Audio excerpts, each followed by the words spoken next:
Hello, good evening, and welcome back to the final event of Invictus Racing League. It's our first ever Nations Cup, and we are here for three 25% races with 6 teams this evening battling out for 2 positions in the final. 2 nights, 2 semi-finals, 6 tonight, 6 tomorrow night, with a Wednesday final of 5 teams. 2 of the top teams, and then 1 lucky loser, the best third place team, over the next 2 nights. Covering this evening, covering the event, will be myself, Gareth, and of course my Monday night partner, Sab. How you doing, mate? Yeah, I'm very good, thank you. I'm really looking forward to tonight. This should be a lot of fun. We're getting to see these guys working in different teams, different ways tonight compared to what we're used to seeing them. Different levels of skill here. We should see some cracking races tonight, all at 25%. And as we can probably see, Azerbaijan, it can, but it's going to be very tricky for these guys around this track. Yeah, absolutely. And it's one of the tracks that I was joking to everyone beforehand, saying, you know what, we could start off in Baku, and so everyone is going to have to sprint around the circuit that is going to be incredibly tricky, especially for an incredibly frenetic into the castle section in the first laps. Of course, this evening is going to be the first of 2 semi-finals, and a slightly different format to what you usually see here in Invictus, and we will run through what these guys will be doing. So over these 3 races tonight, we have 3 25% race distances. The guys will be using multiplayer cars, stock setup, so 6 wings for all of them. The rest is all the same as what you usually get here on a Monday, Tuesday, Wednesday, and on a Sunday with Invictus. However, the multiplayer cars have been decked out in their nations. So, of course, as I said, we've got 6 teams for tonight. We've got Team Scotland, Team Europe, Team England North, Team England South, Team Scandinavia, and Team Italy. So we've got a packed out lineup for the first night, and welcome to everyone joining the stream. Great to have you on board, guys. Let us know who you're supporting tonight, who you've got your eye on, who you think's going to take the win. But I'll just go back to the rules. So it's going to be 3 races. First race we'll see a 1-shot qualifying, so it'll be all or nothing to get yourself to the front end of the grid. We'll see if we can see a couple of the drivers maximise that 1 shot. As I said, stock setups on all cars. Once the first race has been completed, of course, these guys will be doing 1 mandatory stop as part of it. Once they've done this first race, the second race will see a reverse grid start. So the reverse of this first race will be the starting grid for the next race, and of course we will be drawing that race in about 20-25 minutes time, I would imagine. And then the third race will be reverse team standings. Of course, this evening isn't about solo results, it's all about teamwork. So for the third race, if say Team Scandinavia are currently leading the points, they will start in last position. All 3 drivers, no matter how many points they've scored, that team will be starting at the back of the grid. And so on, down to, of course, the team that's currently at the back of the pack will be starting on the front 2 rows of the grid. So ideally, Sab, we should see a lot of action this evening.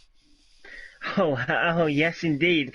And with the way this is working out, definitely. And you've got a mixed grid of various talents, haven't you, as well? And these guys have got to work out quickly to how to best to maximise their races and score the best points. What best to attack on, and where to they think is going to be best to score the most points for their team. It's going to be absolutely exciting to see what they do just coming up now in this one-shot qualifying. One-shot qualifying, it's all or nothing, isn't it? If you don't nail it here, you find yourself always at the back straight away. There's no turning back. There's no coming in and putting on a set of new tyres. No, as we can see, look, we're in Baku now, and the skies do look clear, which they'll be breathing a huge sigh of relief for in this one-shot qualifying. They did not want heavy rain, for example, in in that. So, yeah, this is going to be exhilarating to see what these guys will do shortly when they ready up and go for their one lap wonder. But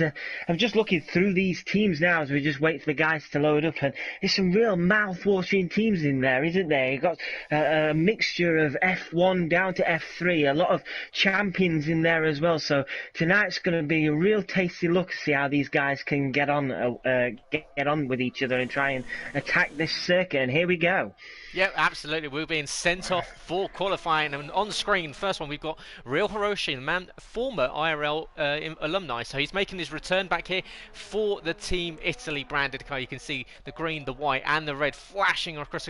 Currently in 12th position. You can see on the one shot, you will be able to see on the left side of your screen the timings that we'll be seeing and where everyone is on circuit. So currently, Samuel Pito, who will be on Team Scandinavia this evening, of course, half Finnish, half Spanish. Quite a nice mix of nationalities from there. He's currently battling out with Jos, Charlie, and Beck. Beck running very nicely indeed. Actually, currently in the early stages of this lap in 4th position. You can see times will be flickering between the two, but Sam is holding firm in pole position. Charlie in second. Aaron is making it currently. 2 of the England South boys doing well, but we'll see once we get to the castle section, will it catch anyone out? Hiroshi is down in 8th position, so we'll go on board with Sam. We'll find out where the Scandinavian man is in that blue and yellow blazoned car, and he's coming around the sweeping bend towards the back end of the circuit, coming down towards turn 15. Can catch you out, especially if you clout that wall on the right hand side. Coming into turn 16, you've got to ride the curb on the right hand side, get as much exit speed as possible to send you down onto one of the longest straights in F1. I say straight, it's got a slight kink in it, but you'll be hitting at an incredible top speed, especially if DRS assisted. Of course, these guys running stock setup, so they won't be as slippery in a straight line, but Sam, he's held firm in the lead. He looks as though he's going to be the man to come across the line and set provisional pole position. Sam comes across the line. Does he hold on to pole position? He does, just about by half a second. He takes it to Charlie. Charlie is just beaten out by Beck. So great result there from Beck, the man currently repping Team Scotland. But yeah, Sam Pepito, Sam, the best of the pack so far. Oh, it was a phenomenal lap from Sam there, and as you can see on the race results, half a second to FPL Charlie in second place. That was a phenomenal drive from Sam, really got down to it. But all looking down as well, like you say, Luke Bailey also in 4th place there, F3 champion, F3 runner-up this season, sorry. He's up there in 4th, ahead of Aaron JS and Jos as well. So some real mixed bags there. I cannot wait to see how this race gets underway shortly. Yeah, absolutely. And you can see FPL Charlie and Aaron JS 1992 there. So that's Team England South represented quite nicely in 2nd and 5th position. Unfortunately, Colin was disqualified from the session, so he will be starting from the back of the pack. Now, one of the other rules, of course, I forgot to mention, is that points are on play for everyone. So you shouldn't see any retirements here unless someone hits that wall. Everyone is awarded points for no matter where they finish. So you've got plenty of time to find out. Oh dear. Yeah, wow, that's changed everything, hasn't it? Well, and that's why we like to put dynamic weather on, because we like to really make this race tasty. So we've got 25% and we've got rain, Sab. Yeah, I did not expect that whatsoever. They will have to be racking their brains somewhat now, trying to work out the best strategy around this circuit. 25% doesn't sound as long, does it? But around a circuit like this, when you've got wet surfacing, you've got really close-in walls, you only have to lose concentration slightly, make a lock up here or there, and suddenly you find your car buried into the wall, and that is your first race done and dusted, and that could be real disaster for your team going into this. So would you imagine then, based on these conditions right now, some guys might be taking it a little bit easier just to make sure they do finish, to score some points, even though they might finish a bit further down than what they probably would do, it still will get them some points and try and progress them into the next race? Yeah, I would imagine so. You've got to think that these guys, it's all about keeping it on track for this one. So it's going to be essentially just holding on to what you've got. As I said, points on play for everyone. So you want to make sure you're getting around every single lap, and it's a little bit trickier in the rain. And it's a lap length. It's a long one. It's 6 kilometers long. It's the second longest of the calendar. It's about a 330-meter run down to turn one, so it's relatively short. Full throttle, 56% of the lap. I'd expect that to be lowered in these rainy conditions, and yeah, it's going to be a tricky race. But however, like I said, it's all about playing the team game tonight. All about supporting your teammates, supporting your fellow nations. And whilst we've got a little bit of a lull, whilst these guys wait up for, I believe it was MJ Coop to rejoin the session, we'll just quickly run down who is representing who. You've got Team Scotland with Beck 9000, the F1 driver. Rimac is currently in F2 with Craig 878, as you said, the current champion of F3. So Team Scotland, represented by all three Wednesday championships, the Equal Performance Leagues. Rimac, former F3 champion back in season 9. Beck, highest, you saw a decent qualifying position. Highest qualifying position I had in F1 on a Monday night was Singapore back in season 9, 4th position. Team Europe, you've got Lozak, you've got Jos, and you've got, unfortunately, we were meant to have Steele, but unfortunately wasn't able to join us. But Lozak, Swiss-Italian driver, former F2 champion, the man that currently holds the highest points tally of all time in his championship winning season in F2, 138 points. Jos is one of our realistic performance league drivers, 23 podiums and 9 wins and 81 starts, so that's not a bad stat for him. Team England North, Foxy Red 2000, the F1 Equal Performance League champion back in season 3, ages and ages ago. 73 races he's completed since then. MJ Coop, one of the long time men, he's here with 135 races, 37 consecutive starts after joining F2 back in season 4. Luke Bailey, as you said, was last season's F3 title runner-up to Craig, and of course you can go back and watch all of last season's races by going to the YouTube channel, which I'm sure you're all watching us on, you're all subscribed to, but yeah, go to the playlist and you can find out how that one went on. Team England South, you've got FPL Charlie, Aaron JS and Colin. Charlie, former no assist champion, was the predecessor to IRL F1. Still yet to win on a Monday though, so we'll see if he can rectify that today and snap that streak that's gone on for about 3.5 seasons now.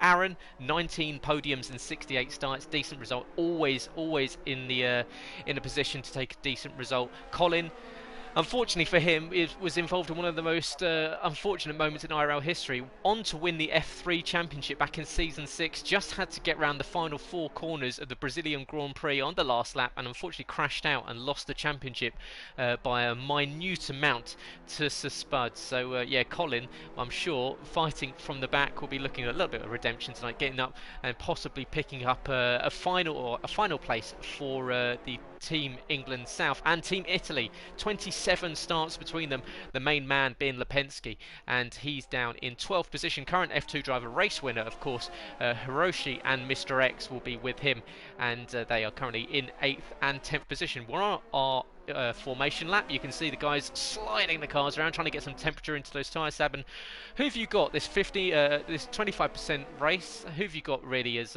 your possible standouts for the first race of the evening? That's a good question, and the key is we've got wet conditions, but it's not wet enough for wet tyres, so they're all out on the dry tyres. The top 10 all out on the softs. Then you've got Craig, Lipensky and Rimac on mediums, and then Foxred, Lozak and Colin at the back on softs. But you'd have to go with our current pole man. He looked absolutely mighty. A half a second is a big gap, isn't it, over one lap anyway? But who knows what's going to happen in race trim? It's these conditions especially, it's really difficult to pick anybody, but you can't really rule out the likes of FPL Charlie either. He's a good racer, and in race trim he can always provide good results when it matters. So I'd say any of the front two you've got to keep an eye on, but there's a whole host of talent further down the field. We could see a number of positions changed very shortly in the first few laps. Yeah, absolutely. So yeah, as I said, expect to see a pretty frenetic opening start to the evening. Of course, as I said, the reverse grid will come into effect for round 2. So wherever you finish here, you will be starting the next race on the flip side of the grid as everyone starts to filter into position. You can see the blue and yellow car of Sam Pepito in pole position alongside him FPL Charlie representing Team England South, and we've got the lights on as we're about to get going for the Nations Cup semi-final round 1. Lights on, lights off, and away we go, getting ready for the start, and we're being held. The lights have been on forever. There we go, finally we're out and underway, and it's a slow getaway, everyone tentatively getting off the start. Sam cuts across the nose of Charlie, and that's going to allow Beck to try and sweep around the outside, but Charlie's going to cut back on Sam. He's going to have the inside line going towards turn 2. Can Charlie get the jump on him? And equally behind, you can see as Sam goes deep, he's straight into the wall, and up ahead you can see his teammate. We've got a tangle at the front here with a lot of guys sideways, everyone struggling on the slippery slick surface, but it looks as though Charlie's got a good getaway. He's currently in he's got his teammate in second position behind, so it's a great start for Team England South. Terrible for Sam. He's trying to hold on the best he can, but the track conditions being as they are, Charlie always had the inside line there, and Sam just had nowhere to go but try and go down the escape road. And he caught up with Jos and Craig, and believe Rimac was involved in that as well. So unfortunately, they're way down the order straight away, and FPL Charlie now leads the pack through into the castle section for the first time this evening. Aaron JS not far behind, less than a second behind with Luke Bailey. He's started well, up into third with Scopefield, Team Scandinavia now up into fourth place there. So a good start for those guys, but unfortunately not a great start for Sam. No, not at all. And Luke Bailey there just trying to peel to the outside, trying to maybe find a little bit of a different line compared to some of the other guys. Of course, the slick surface, everyone will be fighting for grip all over the circuit. You can see Beck in sixth position, goes deep straight into the wall, and he's going to park it reverse right onto the racing line. But that's another driver falling foul of the conditions. As you can see up ahead, you had Team Italy going around. One of those two, it's Mr. X, I believe, into contact with Foxy Red 2000. So Foxy into contact with one of the Italy drivers, and he's now going to have Jumpalainen, the IRL F1 champion from season 9, all over his gearbox as we come down the long straight. Jumpalainen right tucked up behind him. He's going to pull to the outside, of course. Everyone on stock setups, so it's all 6.6 wings. You can see Aaron making an early stop, so he's straight into the box on lap 1. Beck 9000 was a real bottleneck. He's crashed into the pit lane. Oh my god, he's crashed into the pit lane. He was a real bottleneck, Beck. He was holding at least five cars if he had significant front wing damage. And coming onto that final straight, everybody was trying to get around him, and he had to come in for a new front wing. Unfortunately, crashed in the pit lane, so that is promoting Beck right to the back of the field. And Sam Pepito, after that poor start, has found himself back into 9th place.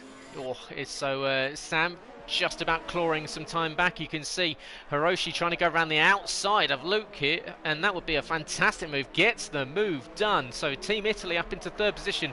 Luke down now into 4th. Hiroshi's going to start chasing down after Scopefield and Charlie, who's broken out a 2.2 second lead. So the man covering Team England South is doing a remarkable job to start this race on lap 2 of 13. Of course, it's a sprint race, 25%, no 50% here this evening. We're getting these races done, but Charlie leads from Scope. Hiroshi, Luke Bailey in 4th. His Team England North teammate is in 5th position. Foxy Red 2000. Jumpalainen, Team Scandinavia, is in 6th. Lipensky for Team Italy is in 7th. Mr. Rex has just swapped positions with his teammate, so 7th and 8th swap positions. Sam back in 9th. Craig for Team Scotland is in 10th position as Team Scotland way down the points in 10th, 11th and 14th.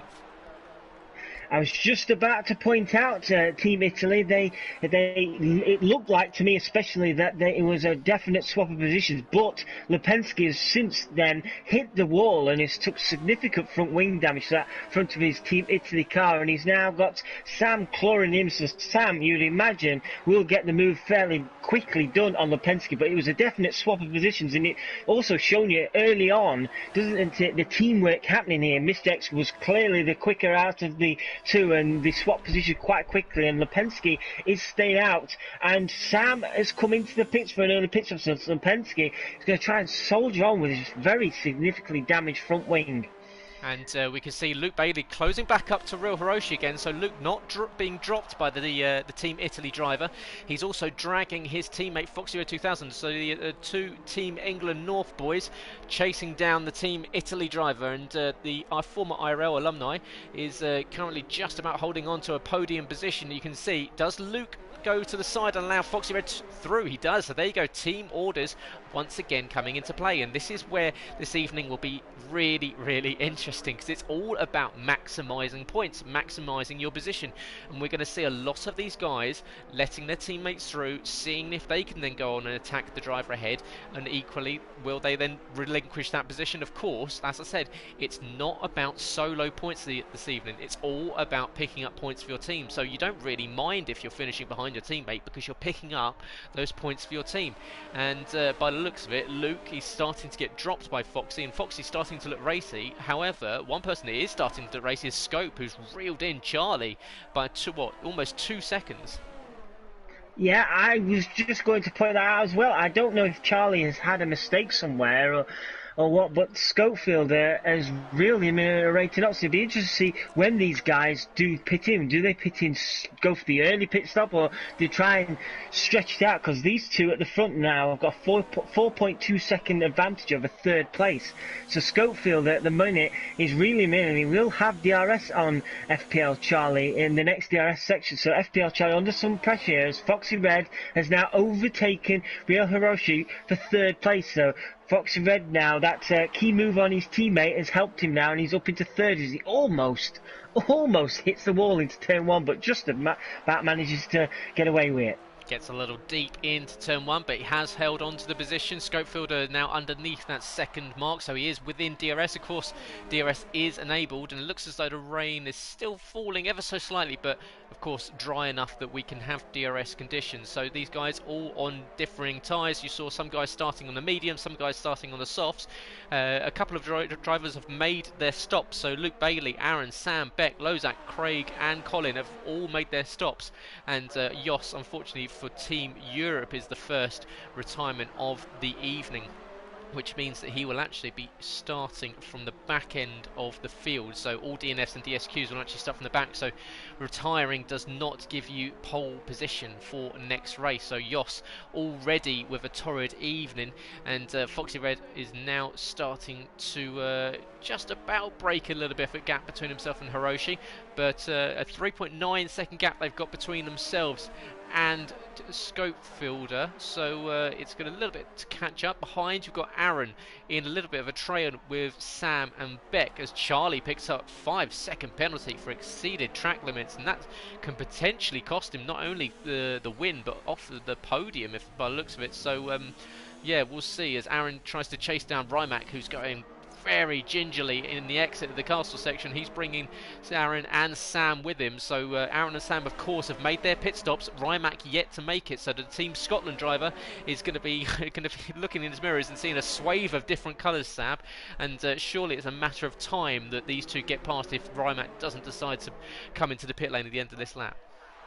Yeah, Rymac's going to eventually be a sitting duck here. Aaron's pretty much pushing this Team Scotland car around the track. It's just a matter of finding the position to do so, and here he comes now. Aaron's going to get a nice tow off Team Scotland car ahead, but so is Sam. Can Sam get the double overtake? He's going to get a double tow here off the two cars ahead. I'm right on board with Sam now. Sam now with DRS as well as Aaron. Aaron's making the move on Rymac. Got nothing he could do about that. Rymac. Oh, as Aaron broke a bit early there, and wow, he's undertaken Rymac superbly. That was great driving there from Aaron, and he's brought along Sam with him. Sam just about hangs it in there, and Rymac trying his best to hold on, but unfortunately for Rymac, he was going to lose out those positions there. But Rymac's not giving up on it yet. He's got DRS on as well, but trying around the outside. He's gone too deep, and he's hit the wall. Oh dear, Rymac, he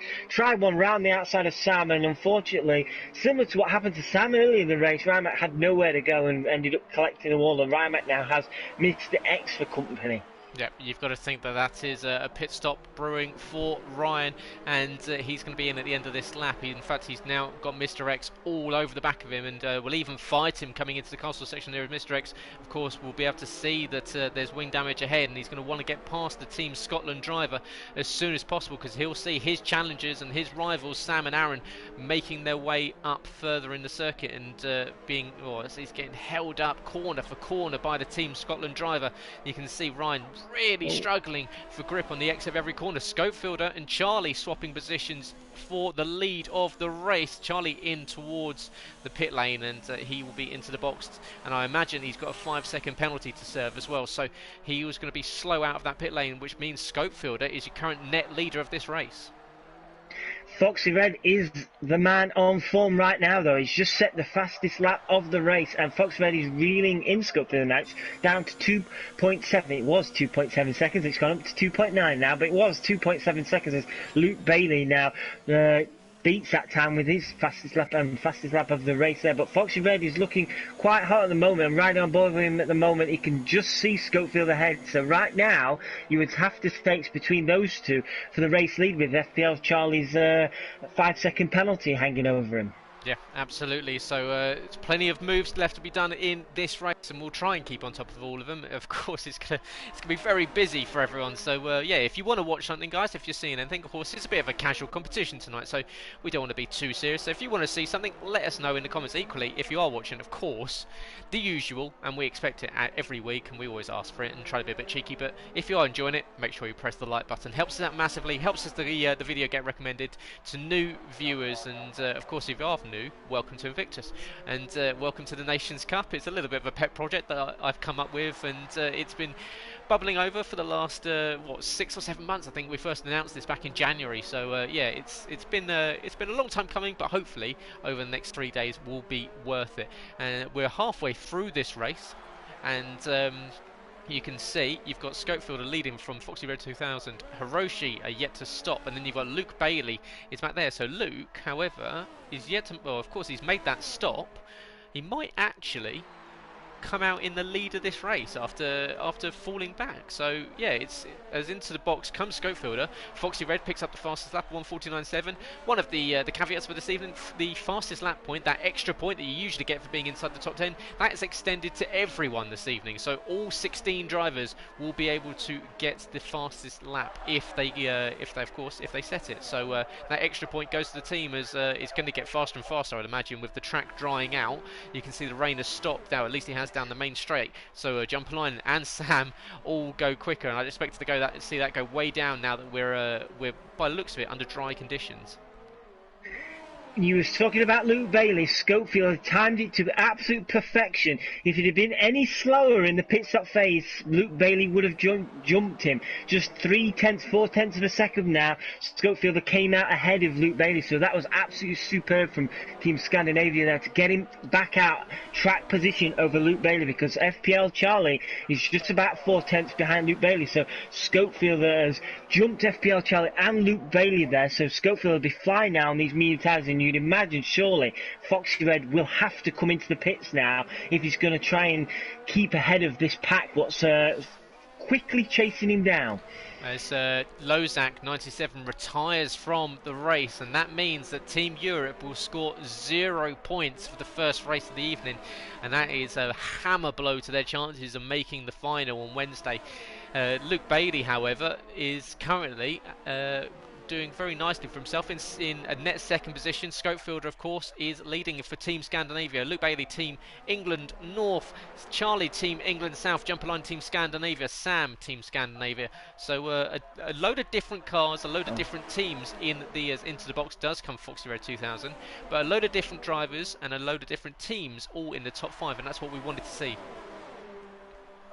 Yeah, and here we go. Luke Bailey has got a really good run on Scopefield. The Scopefield trying to stick it on the inside to just defend as best he can. Luke Bailey not only is going to get the move done here, is he? Schofield is having none of it, and they bang wheels. Luke Bailey's nearly into the wall. Foxy Red now, to add to this drama, is just about ahead of Luke Bailey, and Luke Bailey tried one around Schofield, just didn't quite work.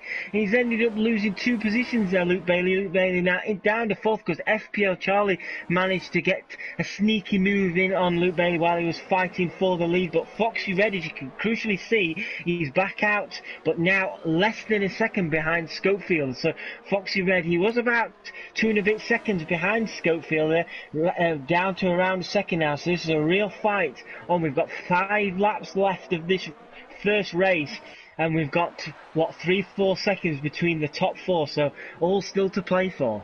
Yeah, absolutely, but it's Team England North that are picking up the lion's share of the points at the moment, so it's a decent result for them, and unfortunately we were unable to get, I believe we were unable to get MJ Coop back, so the third man in Team England North was unable to get in for the start of the race, but his teammates doing him proud, currently in 2nd and 4th position. FPL Charlie is in 3rd for Team England South. His next teammate is Aaron back in 8th position, and Colin unfortunately bringing up the rear of the field with after making 3 pit stops in 8 laps, so that's a pretty decent pretty decent evening for Collins so far, keeping the pit crew busy. Up ahead you can see Charlie chasing down Foxy, who's equally chasing down Scope. Jumper line and trying desperately to claw his way back into this fight, and he's bringing with him his Team Scandinavia teammate Samu Papito. So at the moment you got Scopefielder, Sam and Jumper line all in the top 6, so Scandinavia equally, like Team England North, in a very strong position. They are indeed, and you're right in saying the moment John Polainen is doing a superb job of bringing along his teammates, and if they can keep up this pace, because John Polainen briefly got the fastest out there, Sam, his teammate, just pipped him on that. If they can keep this pace up, they can soon potentially reel in Luke Bailey. It's going to be one hell of a job. John Polainen can see Luke Bailey. Oh, John Polainen very nearly goes deep there. Just about keeps hold of the car. But if they can keep this pace up, they might have a chance of reeling in Luke Bailey for 4th. But at the moment, Team Scandinavia looking pretty good. They've got all 3 cars in the top 6. Yeah, absolutely. And all of them, all within striking range, of course. There's plenty of racing left to be done. We've got 3.5 laps left to go in this one, and those walls get ever closer as the laps go on. Everyone has made 1 stop, apart from Beck and Craig, who have made 2. Collins made 3. Beck and Craig, in fact, Team Scotland in 11th, 12th and 13th. Not a great round 1 for them. However, of course, reverse grid coming up, that might put them at the front. We'll see what happens as we go on through this race. Luke Bailey being dropped a little bit by these guys at the front, but still holding on to 4th position, keeping that gap between himself and Jumper Line at 2.5 seconds. Sam still sitting with his Finnish teammate, and we can see Foxy now got a really good drag on Scopefielder going down the main straight. Will he peel out the slipstream? Goes to the left hand side, gets past him, up into the lead of the race as we start lap 10 of 13. He retakes the lead after making that pit stop earlier, and he came out into that gaggle of cars, but he's managed to fight through past Scopefielder, and Scope's going to have to stick with him. And for the ugly scenes that we saw at the start of the race with the Scandinavia cars all over the shop, it seems to have really come back, and they've collected themselves, composed themselves, and now 2nd position, 5th and 6th position for Team Scandinavia, so they're doing very nicely for themselves. However, Foxy Red 2000 picking up the maximum points currently. Of course, we've still got a lot of racing left to go, plenty more laps here for these guys to change positions with that long straight with DRS enabled. Behind, we've still got the 2, we've got Real Hiroshi in 7th, Mr. X and Lipensky in the mid pack, so Team Italy at the moment in the midfield, so kind of a bit here nor there at the moment for them. Yeah, it is, and another team I just want to bring up again is Team Scandinavia, and they're working well as a team. Sam and John Polainen have just swapped positions. It was a nice move. Sam had the DRS. John Polainen got on the brakes just a little bit early before the corner, allowed Sam cleanly through, and now Sam is on his way. He's already got a second over John Polainen, so it's proving Sam, it was the right move to allow Sam to be released. Sam now can firmly see Luke Bailey in 4th place. He's got it down to less than 2 seconds, so we could have a mouth-watering fight for 4th place with these last 3 laps between those two. Here comes Charlie, and he's going to look to get past Schofield. So Schofield, after losing the lead of the race just a few laps ago, looks as though he's about to lose 2nd position to Charlie, who's down the inside. Schofield is going to have to try and hang it around the outside, and we know that Charlie likes to show the door to anyone that goes around the outside of him, and he does. He tells Scope, you're not going to come back around the outside, and the man that told us all he was wearing camo tonight because he was expecting to go undercover and make some sniping moves on everyone, sends it down the inside up into 2nd position. So great lap there from Charlie to get up into the 2nd position. So currently got England North in 1st, England South in 2nd, Scandinavia in 3rd, England North in 4th, Scandinavia in 5th and in 6th position. Yeah, that was a good move from Charlie, but is it too late now with 2 laps left on the clock? Can Charlie reel in Foxy Red? Foxy Red at the moment is doing a fine job as Beck 9000 now picks up the fastest lap there. So Beck currently the man with the extra point for the fastest lap, but Foxy Red don't want to put any jinx on him right now. He's looking very, very steady out there in the lead at the moment. 1.4, 1.5 second lead at the moment with 2 laps on the timer left. Can he hold on to it? It's going to be a tough ask because these walls are always unforgiving and you only have to make one small mistake, but Foxy Red has looked pretty good so far in this first race. Yeah, absolutely, and it might be another trip to the podium, but not the maiden win on a Monday for Charlie at the moment. So he's currently in 2nd position. He's got 1.4 second gap between himself and the man representing England North, but behind we'll see Mr. Rex closing in on Lipinski. Do the two teammates swap position? In fact, Mr. Rex missing a significant portion of his front wing, so on both sides. So no end plate on the left and no front wing at all on the right. So that'll be hampering his downforce. Of course, these 6.6 wings around here will not be helping. And what it does, Sab, is running these stock setups in this multiplayer car, it levels out the field, doesn't it? We get to find out who's that best pure driver. Yeah, definitely. It gives everybody, even if you race in F3, it gives you a chance to try and fight with somebody who may be quicker than you. It really does level out that playing field. And right now is a good example of what I'm just about to bring up. Luke Bailey, F3 runner-up versus Sam Pitter, F1 driver and Realistic Performance League champion. Sam is now less than a second behind Luke Bailey with 2 laps left, including this one. So Sam is currently also bringing along his teammate John Pline as well. John Pline in 1.2 seconds. And Luke Bailey, he's got his work cut out here. 2 F1 drivers, 2 very experienced F1 drivers, F1 winners and podium sitters as well. So Luke Bailey really does have his work cut out for these remaining laps. Yeah, absolutely. He's going to have to fight off the man that, of course, won the Realistic Performance League Championship just a few weeks ago, Sam Rapito. And Sam, we know he's pretty relentless, and he will not give up until the race is done. We're coming on to the final lap. I believe Foxy Red's going to come across the line. He will be ever so slightly. Luke Bailey, however, is reeled in. Scopefield at a rate, and not Scopefield are really falling off in these left final stages, and it's going to allow Luke to get himself up onto the podium perhaps. So Luke gets to the outside, gets the move done before we get to the first corner. So Luke making it a double podium for the England North boys. And one of the rules and one of the bonus points we've got is if you have 2 drivers of the same team on the podium, they get a bonus set of points. So it's 3 points bonus for your team if you pick up a double podium, and 5 points for picking up a triple podium. So at the moment, England North without MJ Coop are really doing as much as they can, but Luke on the edge of grip, he's going to have to do all he can because Scopefield and Sam are going to have a mega run on him to the line, because of course we know down here you can get the overtake done before you get to the line.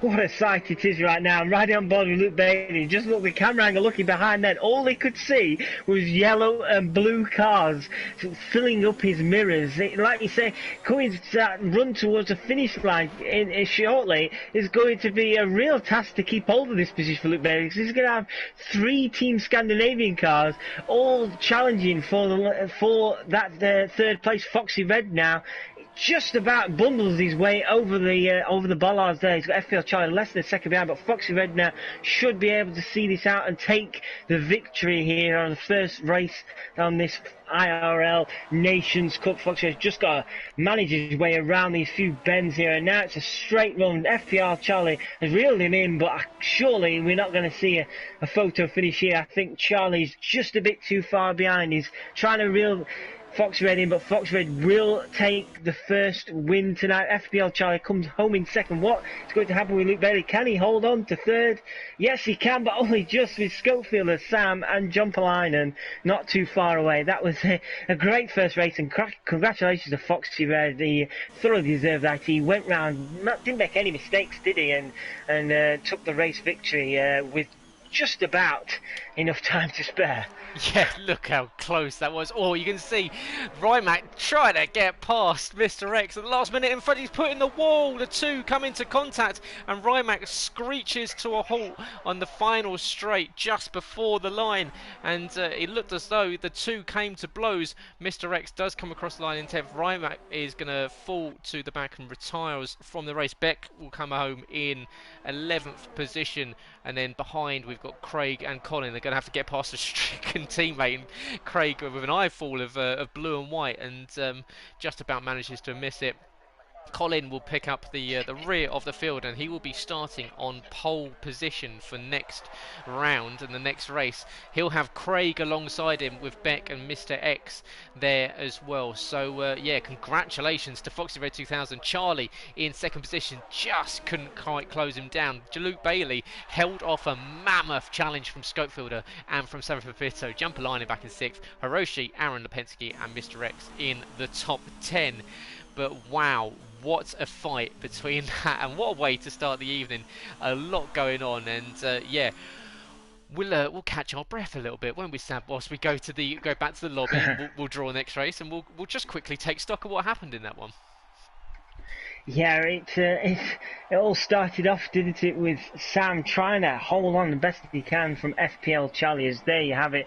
There is your race results. Foxy Red bringing home the win with just about enough time ahead of FPL Charlie. Luke Bailey, congratulations to him in third. That was a great hold on there from the challenge, the triple challenge of Team Scandinavia behind him, with Real Hiroshi bringing home the top points for his team, Team Italy, with Aaron JS, Lipensky, Mr. X, Beck 9000, Craig 8728, Colin to round off the points with, unfortunately, Rymac DNFing. But yeah, going back to the race, Sam trying his hardest, wasn't he, to try and hold on to his fine pole position, and FPL Charlie getting down the inside, forcing Sam down that runoff area. And I have to say, after that, I didn't expect to see Sam back in the top 5, so that was a superb drive from Sam to get himself back up there with his teammates, and it's really put Team Scandinavia in a strong position going into the second race. Yeah, it has indeed, and another one, of course, that have done well without their teammate and MJ Coop in the comments. Unbelievable. We're a car down and they still pick up a double podium, and of course that brings them that bonus 3 points for the championship. So once we've got the points totted up, I'll give you a rundown of where everyone is, and whilst that's going on, I will go back I'll go back live on Twitter, and I will find out what the next round will be. Of course, no one knows, not even I. So yeah, we've got the next few races to be decided. So we'll go back in, and Sab, any guesses? Anywhere you'd like to see? Any one of these guys will be going around tonight? That's a tough one, isn't it? We've just had a street circuit, so maybe I'd like to see something like Japan, maybe, or somewhere Brazil, or something like that. I don't really want another street track, if I'm being honest. We've had a great street track with wet conditions, which I did not expect. That really tested these guys out. So maybe something like a Japan, or I don't know, an Abu Dhabi, or somewhere like that. Something just completely different from what we've had. It's going to be absolutely fascinating to see what we get. I've just not a clue how it's going to be, and whatever track we do get, we could even have mixed conditions again. We could indeed. And welcome back to Twitter. And if you're watching here, I'm also live on the social media. If you're not following us, go over and follow at Invictus RL on Twitter, so you can find out and you can see the video. And just to let you know, we're obviously not cheating. So we'll spin the wheel. We'll find out where we're going for the second round of the season, or second round of the season, second round of the evening. And the wheel is stopping. Oh, we're going to go much different. We're going to Italy. And we're going Oh, to Monza. So plenty more overtaking once again.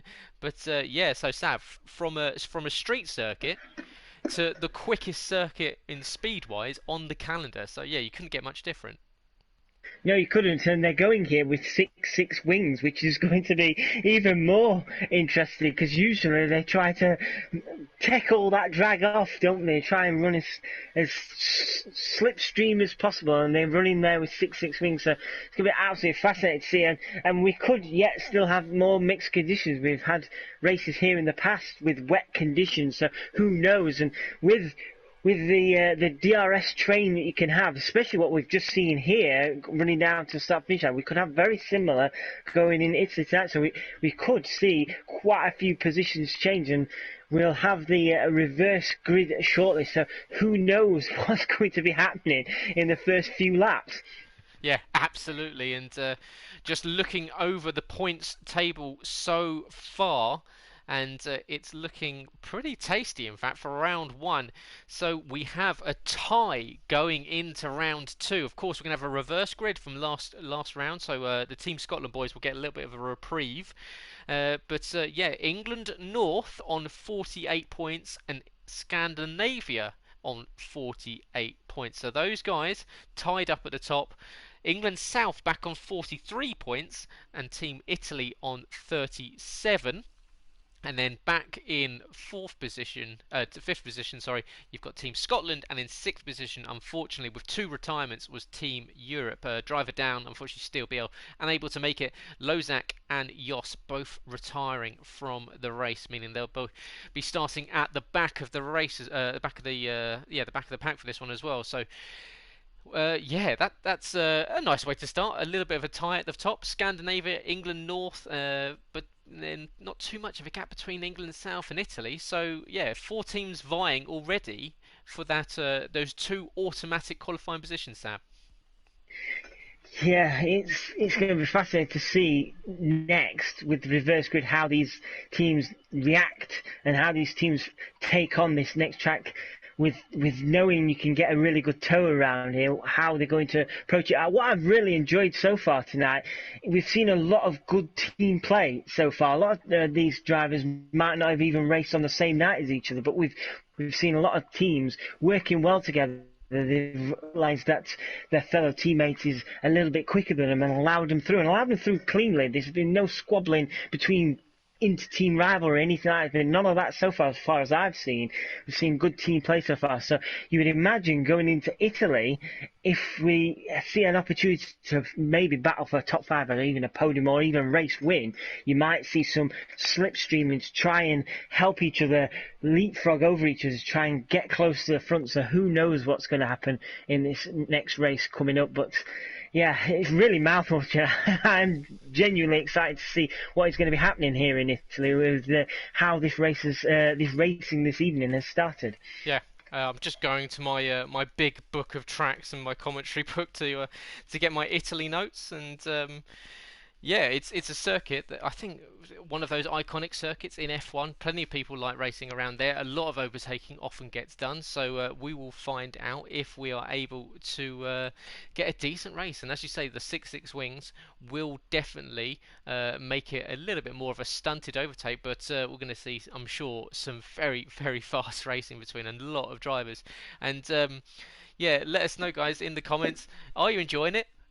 What would you like to see? Is there anything you'd like to see different for tomorrow night? It's a bit of a race into the unknown for Sab and I, let alone these guys are new to it. So yeah, if are you enjoying it? As I said, like the video, subscribe, do all the nice stuff. Of course, it's a little bit of a chilled out, competitive. I say chilled out. We know that it's not chilled out. We know that every single one of those drivers will be fighting tooth and nail for this one. So yeah, if you are enjoying it and you're new, or of course if you're racing, come and join us tomorrow night.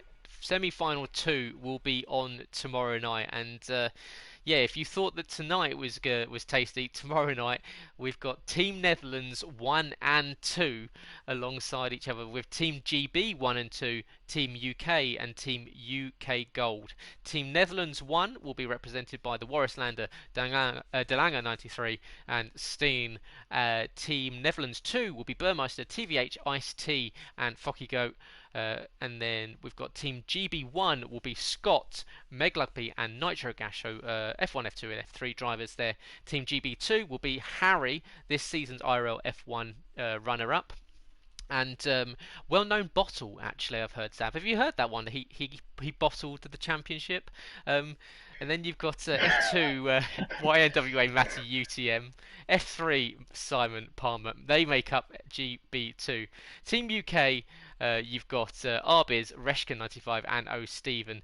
And Team UK Gold, and UK Gold, very much like the channel here in England or across the UK, puts on the old classics and the ones that you love back from the day. And by doing that, we've put some of the drivers in from back in the day. And we've got Sir Spud, Malc, of course, F1 WWFC07, and returning is Nick LJ Thompson, former F2 champion. But between them, something over, I think it's around about 350 to 400 races. So yeah, plenty of experience there. So Sab, a lot going on tonight and a lot going on tomorrow.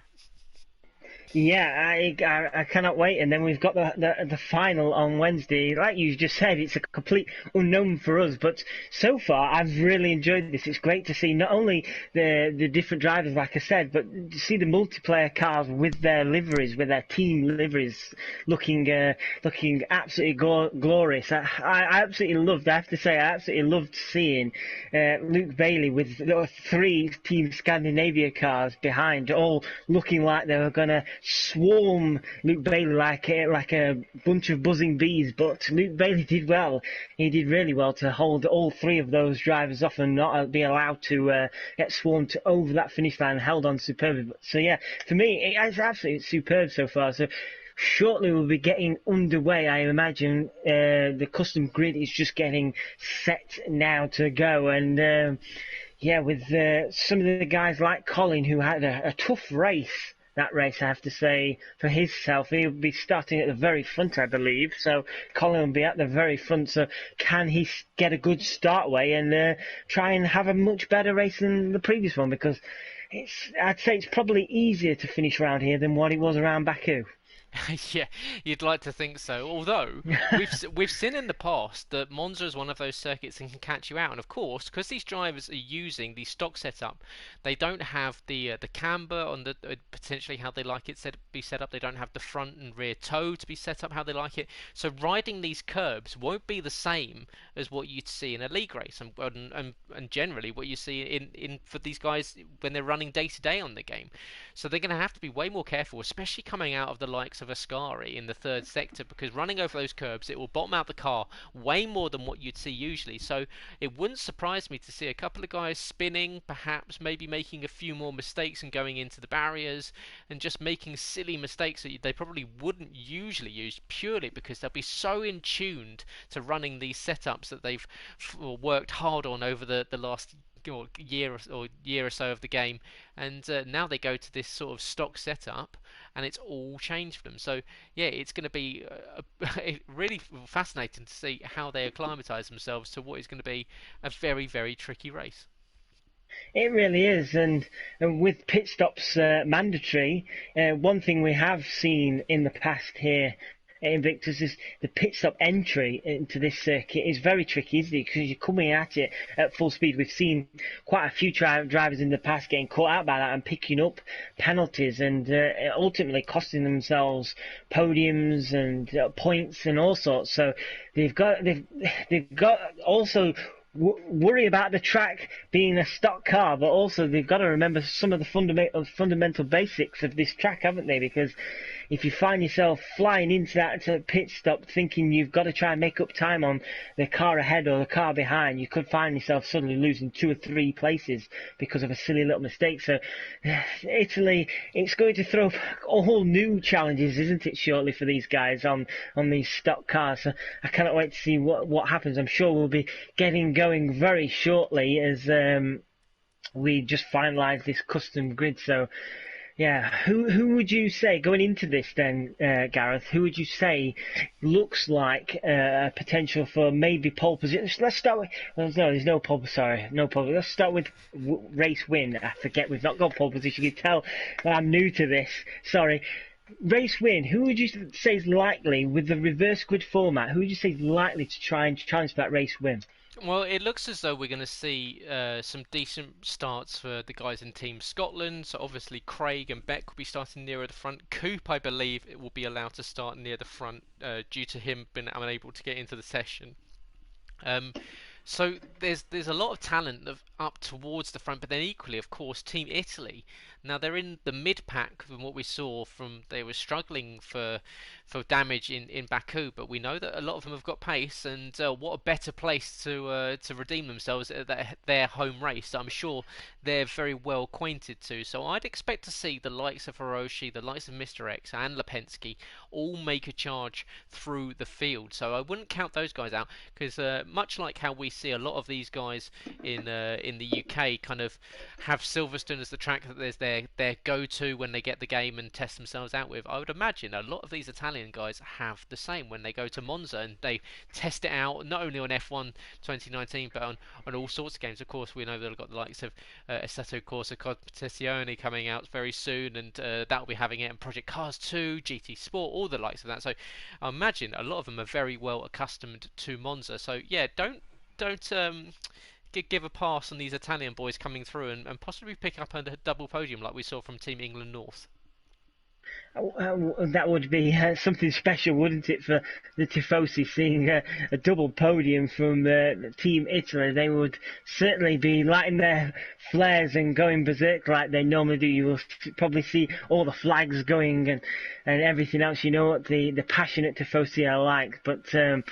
Yeah, me personally, I wouldn't rule out the likes of Sam Pito, for example, coming through the field. He's shown in that previous race how he can come through the field, and with the track being as it is, a bit easier to overtake around Italy, you'd imagine he might have a chance to really push, but.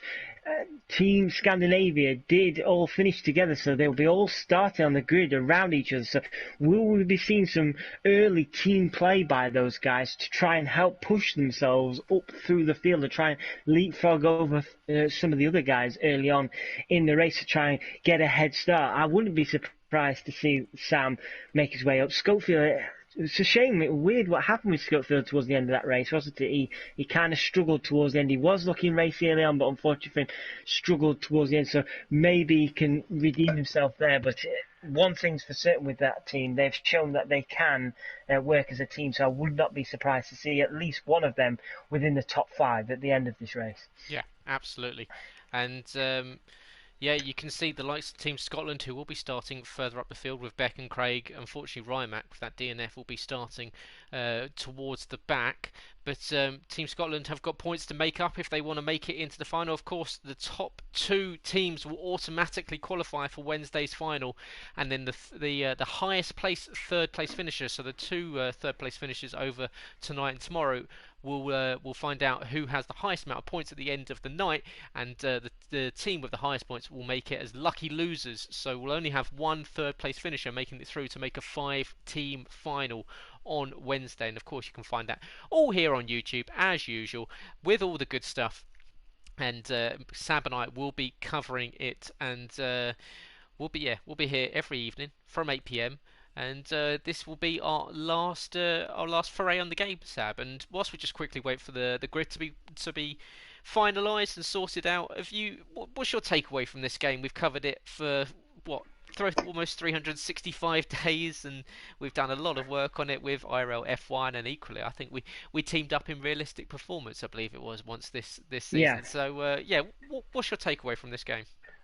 I'll be honest, as commentating wise, it's been a lot more enjoyable, I'd say, than the racing side. I did manage to win a constructors in realistic performance league, which is my ultimate high. But from a commentator's perspective, this season of game, I should say, was absolutely superb. I think my favourite season was with John Polainen and Hercules really battling it out for the race championship, going down to the wire. That was absolutely superb to see those battling out and really going for it. They both deserved to win the title, really, but John Polainen just about got it to the end there and won the championship. So for me, that season was absolutely superb. I absolutely loved being part of that commentary team for that season. And overall, I think we've had so many fantastic races to have commentated on with yourself, including Realistic Performance League. That was fun to be part of as well. I think it's definitely.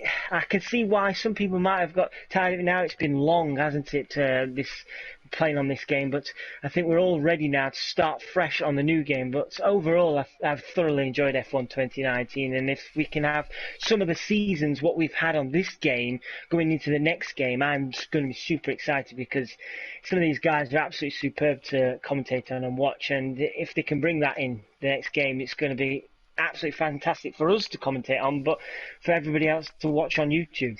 Yeah, and yeah, agree with that fully. And yeah, it's been a fantastic season. And we went through some of the stats of the final race of IRL F1, and I believe F1 itself has seen over 8,000 views on YouTube this iteration of the game, which is an awesome number. It's the highest ever for us. It's been the highest ever attendance, and we go into 2020 and we've got big news coming out because the league is getting bigger. We're moving on to different platforms, and we're moving into a new stratosphere for us. And so yeah, it's a foray into the unknown, but we're looking forward to it. And yeah, more news will come out about that in the coming weeks. And yeah, so make sure you stay in touch, of course, by going to the socials: Invictus RL on Twitter, Invictus Racing League on Instagram and on Facebook, and of course the website invictusracingleague.com, soon to be brand new and updated, and will look very swish and flashy. So yeah, check out that. And yeah, if you want to get involved, of course, this is our Nations Cup. It's hopefully it'll be an annual event, actually, if we can get this going well, as we see the guys readying up for the next race. And but it's yeah, if you want to get involved, go to the website and get yourself on the grid. Spaces are available, and we are always looking for new people to join the community and join the league. And equally, if you're just watching tonight and you're enjoying it and you want to see more, of course, we've got the YouTube channel, all the playlists from all the seasons you can go back and watch, and make sure you click like on every single one of the videos that Sab and I commentate on, because of course they're like music to your ears, I would imagine, with our sultry tones. And but yeah, so hopefully you've enjoyed it, guys. We've loved on it genuinely from the bottom of my heart. I've really enjoyed covering F1 this season and being part of the community. It's a big part of what I do away from work, and I know a lot of work goes into it from a number of people, and yeah, so a huge thank you to the admin team, the commentary team, and equally to the drivers. A lot of it goes unnoticed and unappreciated, but yeah, we can always see that a lot of people put a lot of hard work into it. And as we go to Italy and we go to Monza, it's a circuit that I've got in my heart for many different reasons, Sam. And blue skies above it is, I'm sure, be putting a bit of a love heart in the eyes of some of these guys as well. Yeah, definitely. I don't think they'd have been too pleased if they'd had another wet start to their evening. So, blue skies, it's going to be a new one for us as well, isn't it? Because we're not going into this race with a qualifying session. I keep thinking we're going into qualifying, but no, this is the race. This is a reverse grid race. So these guys will be getting themselves ready. Be interested to see what tyre strategy everybody goes and runs with. So we'll just wait for the guys to cut it ready up. So yeah, reverse grid. This is a new one on us all this evening. It's exciting to see as well. You're going to see a lot of fast guys at the front, like you say, with M&J Coupe. They're up there, I'd imagine, and you've also got a lot of fast guys at the back as well. So you can imagine, especially the first lap and the first and second lap, you're going to see quite a few overtaking. So Yeah. Oh, what are you thinking going into this now? It's dry. Yeah, I think it's kind of it makes it a lot easier for these guys. Of course, it was incredibly difficult conditions, especially at the start of that last race in Baku. Um, But yeah, these guys should all be relatively happy. Of course, it's all about the first corner here, especially on that first lap, sending it down to the rest of video for the first time. You don't want to be picking up any unnecessary wing damage, and that was one thing that hurt a lot of drivers last time out. So it's all about playing it safe, picking your moments, picking your overtakes, and using the DRS and I heard from Charlie that he actually had a DRS failure in Baku and only got it back with a lap left to go, which is why he probably didn't really in Foxy Red at the rate of knots that we thought he might do. So it shows you that that anything can happen, unfortunately, at a circuit where DRS is pretty crucial to overtaking like Baku. Unfortunately for Charlie, that didn't go well for him. So yeah, we're here for our first, I believe this is actually our first ever reverse grid race, an Invictus event. So yeah, this is a little bit of a new one for us. So let's see if it's gone right. Hopefully it's gone so. One of the admins in the background, Reshka95, and with a massive thank you to Reshka, who's lending a helping hand tonight, setting up the lobby, setting out the races, and equally getting the grid sorted. And he will be a de facto steward with his hawk eye across the entire field. And we're now going to the formation lap. You can see MJ Coop on pole position. Colin is in second position. Craig and Beck make up round two for Team Scotland. Mr. X is in fifth position with Rymac, and those two will re-engage in battle.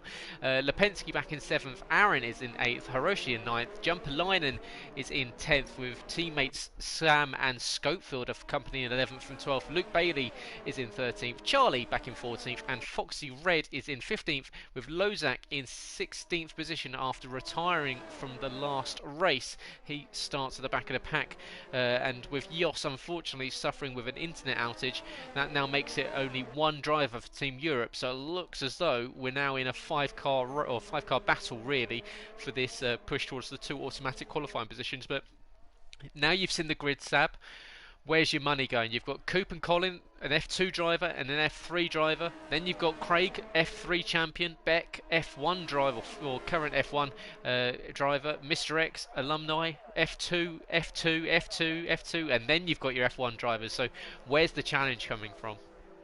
That's interesting, isn't it? Because I'm just looking at the tyre choice now, and the top three have gone with a soft tyre, and then fourth down to seventh have gone with medium, with Aaron on a set of softs. Then the rest on mediums with just Luke Bailey and Lozak on softs. So you'd imagine the front three should, at the start, pull away quite easily over the likes of Beck. So MJ Coop, he's a pretty quick guy, MJ Coop. I've raced against him a few times. He knows to get around a race circuit, so I wouldn't look really past MJ Coop for the early stages. If he can get a good start into turn one, he'd imagine MJ Coop could be leading this pack round for the first lap, as he now leads the cars round and onto their grid slots with Colin not far behind. It's going to be absolutely fascinating to see who goes where into this very first tight corner, and you imagine it's going to be a lot of breathing in trying to fit into that first corner for a lot of these guys. Yeah, you'd like to think so, but for now we've got the grid of the top three on the soft tyres, then we've got a load on the mediums, and it's going to be MJ Coop lining up first, and the Tifosi usually cheering the red car, and it's the wrong red car. It's England in the lead with first and second, but at 4-5 red lights on, we're out. And once again, we're under pause. Hopefully we'll get away in a minute. Let's see how long we have to wait. 3, 4. Craig gets a jump start for a drive-through penalty. So, gets a drive through for a jump start, so he's going to have to serve that within 3 laps. But it's MJ Coop who's going to have to just about hold on to the lead. Colin's going to go to the inside line. Is he going to hold on to it? There's contact between the Team Scotland car and the Team England South car, but they managed to get around. But you can see Colin's in first, Craig up into second position. Rymac has made it all the way up into third place. Where's he come from? Aaron is in fourth, and they're almost going 4-3 wide there around Curva Grande, and Aaron's trying to find position. MJ Coop back down into fifth position. Coop's had a dreadful start off pole position down into fifth. Behind we've got Becker's in sixth, Hiroshi in seventh, Sam's made a good start up into eighth. Behind we've got Jumper Line and falling down the order. He's had a tangle with someone, got a yellow in sector 2.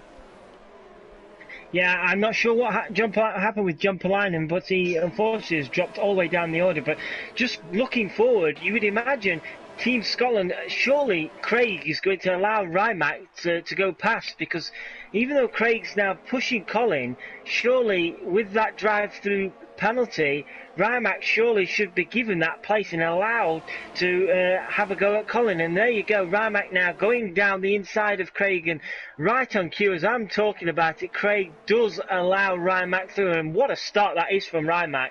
Now up into second place, his next target is Colin, but bear in mind Rimac is on the medium tyre with Colin on the soft tyre. As MJ Coupe now lining up Aaron for what will be second position, with Craig into the box to make that drive through after jumping the start. And Aaron is not going to allow Coupe through, because it's now the Team England South boys. As around goes one of the Team Scotland cars. It's Beck 9000 pointing in the wrong direction. So Team Scotland's race going from bad to worse after Rimac made that excellent start.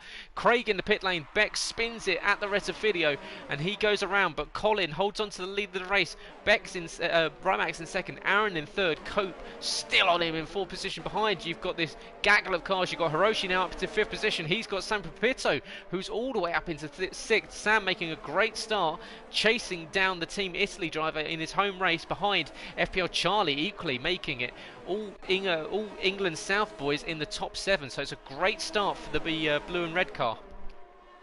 It really is, and Sam really putting the pressure on Real Hiroshi now in 5th place. Sam up 5 positions into 6th place, so it's been a great start win, with FPL Charlie up 7 positions and Fox and Red also up 7 positions. So the F1 boys have made a really good start to this. FPL Charlie not far behind Sam, Fox Red not too far either, so Real Hiroshi is going to be under some severe pressure shortly as the toe down that start finish straight. You'd imagine as Colin and Aaron pick up as we've got Sam has peeled into the pit lane, so Sam didn't fancy that whatsoever, and Sam's coming for an early pit. So that's an interesting and surprising choice. Yeah, so it's an early stop for him off of those tyres, so he's going to try and do a completely different strategy to everyone else, so that's released Charlie now into 6th position and chasing down Real Hiroshi for 5th place and making it a brilliant start for the Team England South boys. Colin doing a sterling job at the moment, the F3 driver holding on to the leader's race. Charlie's going to think about it into De La Rocha, tags, and both cars go around.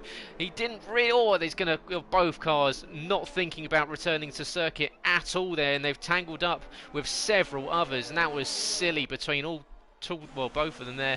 But up ahead, Rimac is now being tailed by Aaron. Aaron's going to pull to the outside line, and he's going to try and get the move done into Ascari, and that will be brave if he's going to try and stick around with it, because Coop behind gets heavy on the brakes trying to get it slowed down. But you can see Aaron really handy behind Rimac now, and the Team Scotland driver is going to have a real fight on his hands to keep the second Team England South driver behind, because Aaron is all over him. MJ Coop ghosting and shadowing these guys, and Rimac going wide on those medium tyres, and Aaron into the box. Coop thinks about going with him, has to just about slow it down in time, but Aaron thinking about the undercut and trying to get out of the way and out of this battle. That'd be a huge sigh of relief, I think, for Rimac. He was in a bit of a sandwich there, wasn't he, between Colin and Aaron, and Rimac now could try and focus on overtaking Colin. Colin having a great race so far. 4 laps in, he's still holding the lead. Rimac unable to really do anything about it at the moment, and Rimac on those medium tyres will last longer than Colin. Colin, you imagine, will be having to come into pits sooner. So the moment Rimac in a good position, with now Foxy Red up 12 places. Foxy Red having a fine race so far in 3rd place. The 3 Team Scandinavia boys have just come out with MJ Coop, and we almost had a situation where they were having to push each other out the way to try and get around the red and white Team England North car, and MJ Coop filters in the middle of the pair of Scopefielder and Jumper Linen. But Scandinavia currently in 9th, 10th and 12th position as Lozak retires from the 2nd race in a row. Where's he lost it? It's in Sector 2. It must be on the exit of Ascaris. Coop, oh no, it is around. That was Lozak, yeah, so Lozak loses on the exit of the 2nd Lesmo just before the DRS straight, and that effectively ends Team Europe's evening tonight. Up ahead we've got Rimac still chasing down as Coop picks up 3 seconds. Rimac still chasing down Colin for the lead of the race. Behind, you can see Foxy Red into the box. Lipensky up into what is a pretty happy third position at the moment. So the Team Italy driver at home will be enjoying his race. Beck 9000 is in fourth, even after that spin.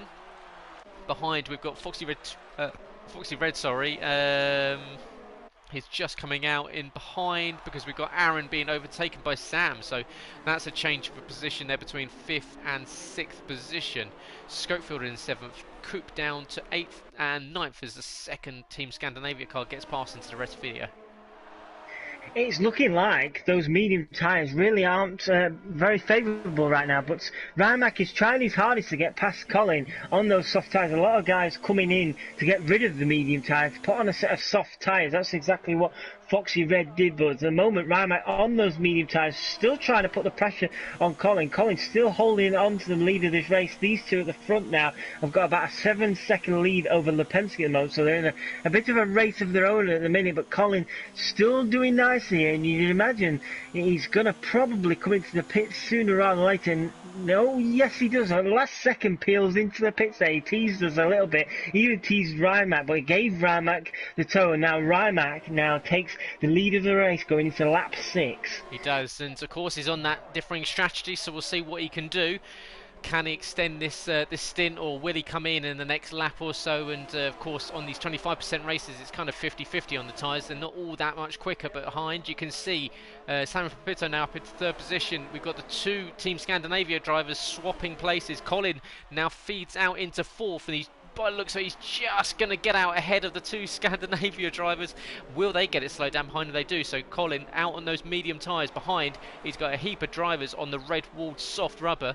We've got Jumper Line and Scopefielder and Foxy Red 2000 as MJ Coop is in 8th position. Luke Bailey, after that good race in Baku and not really enjoying it too much, he's down in 9th. So we've got the 3 Team England North boys in 7th, 8th and 9th position. At the moment it seems that Team England South are doing very nicely. Aaron and Colin in 3rd and 4th position. However, it's Rimac that's got a pretty commanding lead at the moment, 20 seconds over Sam Papito, of course yet to stop.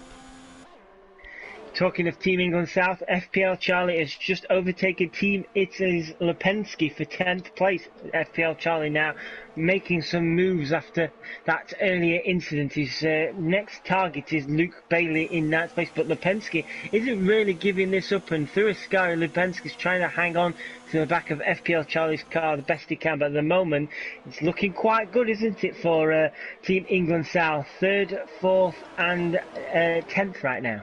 Yeah, as although Colin is about to feel the full force of Slipstream, I would imagine, because behind him, Jumper Line and Scopefielder, Foxy Red and Luke Bailey as Rimac just about comes out. This is going to be chaos. Ready for this to come down into the rest of the video, and there we go. They all try and file round in single order. They just about get it done. So nicely done, boys. as Rimac's not going to be pushed around. He's going to fight off the position. In fact, he's going to try and go to Scopefielder as well, and he's going to go to the outside into De La Roggia, and Scope's going to have to hold him off. We saw contact between the Team Italy and Team England South boys earlier, and there we go. They're just about holding on to position. Rimac forces his way through. Scopefielder is now going to have Foxy Red 2000 alongside him into the second Lesmo, and will they hold on to that position? Because at the moment, MJ Coop is shadowing both the drivers, and they've got what you can see that. The flash of red and white is going to go. Are we going to go either side down into Ascari? That would be brave. But at the moment, Scopefielder looking though he's just going to hold on behind 2 England's North drivers, almost collecting each other as Coop trying to get a move on, knowing that he's got a lot more pace in the car than what he's showing. I was riding on board with John Polainen when Rimac peeled out of the pit lane.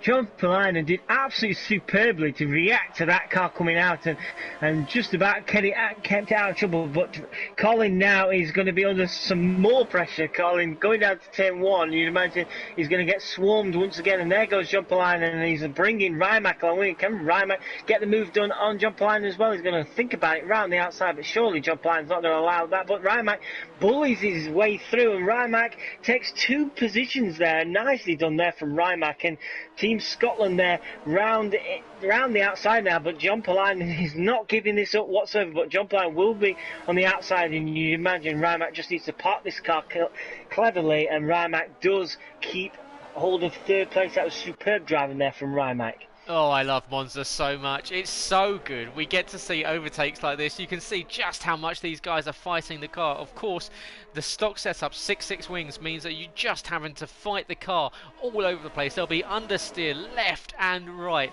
and you'll be able to feel the car falling from underneath you, and it's all about fighting with it and holding on to it. And you can see Rimac doing a fantastic job to get back up into 3rd position. Up ahead, Sam Pepito has found his way to the lead, somehow keeping out of trouble, and he currently leads from Aaron JS. So you've got Team Scandinavia currently in 1st, 4th and 7th position, so they're doing their title hopes, or getting to the final I should say, no hit or no problem at all.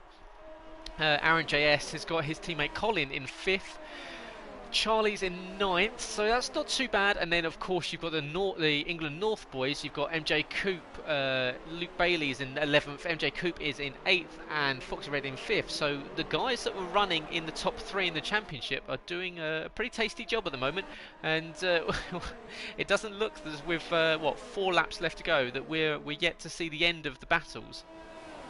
No, we're not, and I'm starting to feel sorry a little bit for Colin. He's on the medium tyres, and Foxy Red now is the latest guy to get past him. And unfortunately for Colin, on the medium tyre, on the alternate strategy, it's just starting to hamper him somewhat now, because the person next behind him is Schofield, and Schofield are only 0.3 of a second behind. So Colin slowly, after that really good start from him, slowly starting to fall down the order now. But just further down, I just wanted to point out that FPL Charlie was in 9th place, but is now behind Lipinski in 10th. So I don't know if there was a position change there. I was keeping an eye on that battle, and FPL Charlie somehow is ended up behind back Lipinski. So FPL Charlie there having a bit of battle in the middle of the field. They are indeed, and after saying that Team Italy were the ones to look out for, it's turning into a disaster for all 3. Well, so Lipinski in 9th position will be picking up a handful of points, but Mr. X and Real Hiroshi down in 14th and 15th position,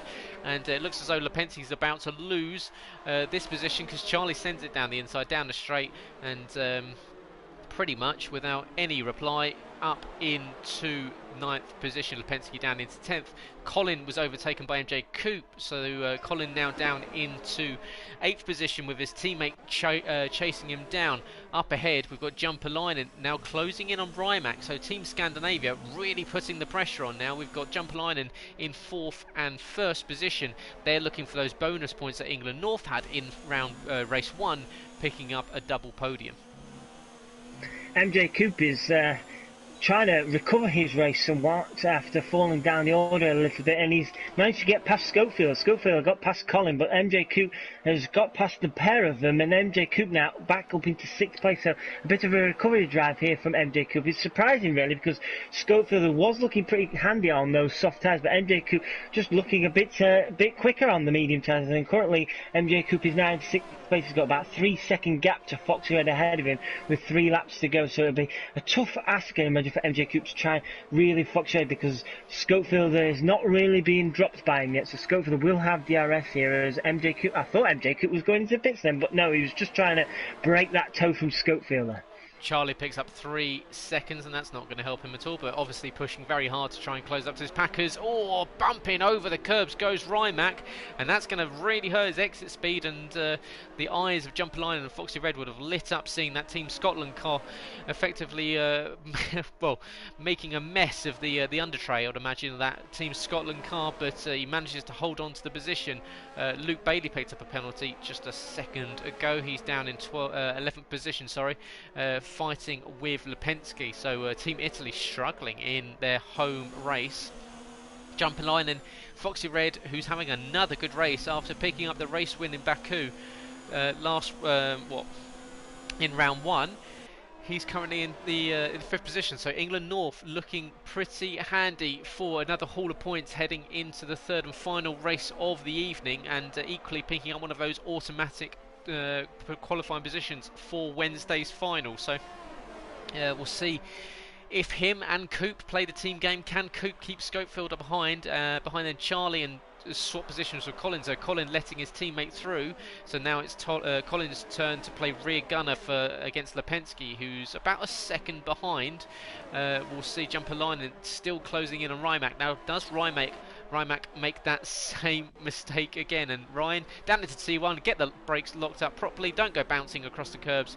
Much better. Oh. There we go. Where was that? Sorry, jumper lining. I was riding on board with jumper lining. I thought he'd lost the car then. He was pretty much sideways going into turn 1 there and just about held on to it. And I thought Foxy Red was going to smell blood there and try and make the jump on the Team Scandinavia car.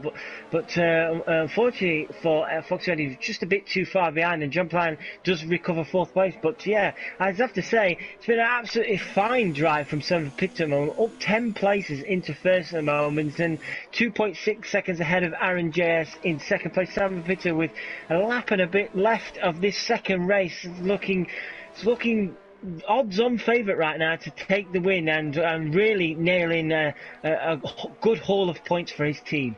Ryan picks up a 3-second penalty on the penultimate lap of the race, and that's a killer for Team Scotland, currently in a podium position, and will be keeping themselves in the championship. But with Beck and Craig down in 12th and 13th, you've got to think that might be the end of their evening, unless they can have a mega race in round 3. And of course, in all likelihood, they'll be starting at the front in the top 3 positions. So we'll see if they can do. MJ Coop looks as though he's got Scopefielder for company for 6th and 7th position. Scope gets around the Team England North driver, uses the superior grip on those soft tyres compared to the mediums, and gets passed back up into 6th. So Scandinavia, a very strong race as Coop gets on the power a little bit too early and just about holds onto the car. But yeah, Scandinavia currently 1st, 4th and 6th. Yeah, you would imagine they're probably strong favourites now, Team Scandinavia.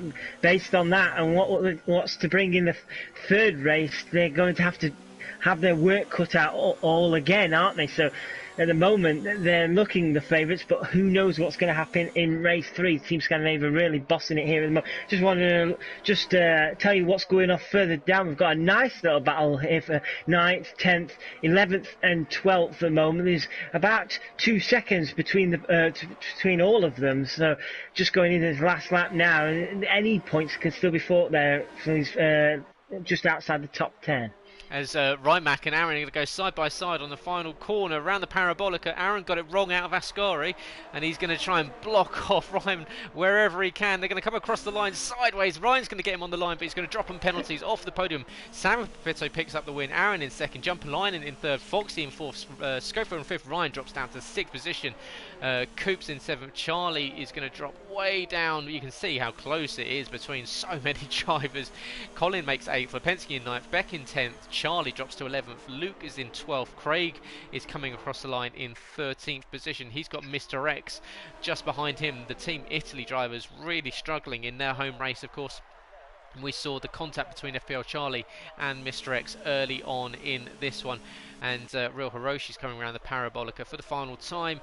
And he is the final of your runners in 15th position, and will pick up the final points. And thus ends a poor race for Team Italy, but a fantastic one for Team Scandinavia. A double podium for them in 1st and 3rd position, highlighting a very strong evening so far. Yeah, and after seeing Sam do superbly to recover from a bad start in the 1st race, see Sam do it again in this race, he's really showing he's one of the men to beat this evening. It was a great drive from him, and once he got into that lead, there was no real chance of anybody catching him, and big congratulations for him. And it was good. It's good to see Team Scandinavia as well. They got 2 drivers on the podium there, didn't they, with John Pliner coming home in 3rd. Shame to see Ryan Mack with that 6 seconds worth of time penalties, unfortunately dropping him down to 6th. But it just shows you, doesn't it, how close it was with the racing. He was up in the podium places, Ryan Mack, and unfortunately that 6 seconds has dropped him way down the order. But yeah, that was a great race. Exactly what we expected, wasn't it, with the overtaking? And yeah, Team Scandinavia in prime position now to at least make it to the final. Yeah, absolutely, because it is San Francisco that takes the race victory ahead of Aaron in second position. Jump Line is in third, so you've got Team Scandinavia, Team England South, Team Scandinavia, Team England North, and Team Scandinavia rounding out the top five. Team Scotland, Team England North, Team England South, Team Italy, and Team Scotland. And then further back you had Charlie, Luke Bailey, Craig, and Mr. X, and Real Hiroshi. Um, so yeah, as you say, that penalty for Ryan really, really hurt his chances, and once again we saw a lot of overtaking, we saw a lot of fun, wheel to wheel action, which is what we always like to see, of course. But ultimately, Sam, once again, the stronger drivers coming out on top, and Sam for a second race in a row fighting his way through the pack. Yeah, he's really showing tonight. He's one of the men in form, isn't he? Winning the Realistic Performance League this season, last season, I should say, and he was pretty Mr. Consistent in F1 as well. So he's taken that form into this and really showing everybody he's the one to beat. And at the moment, he's along with his teammates, he's really driving that team into the final on Wednesday. Team Scandinavia, you can't really look past them. It's going to be a bit of a fight, I imagine, for the second place team to get into the final. We're just going to wait now to for our good friend Reshka to tally up the points so we can work out the grid for the next race, and then yourself can do the special honours of giving us the next race. And where would you want to go for this third and final race? We've had two completely different style races. Where could we possibly go on the third one? I'd like to see something maybe something iconic. Of course, we've just gone to Monza, which is one of those. Perhaps a Spa, perhaps a Silverstone, perhaps an Interlagos in Brazil. I'd like to see.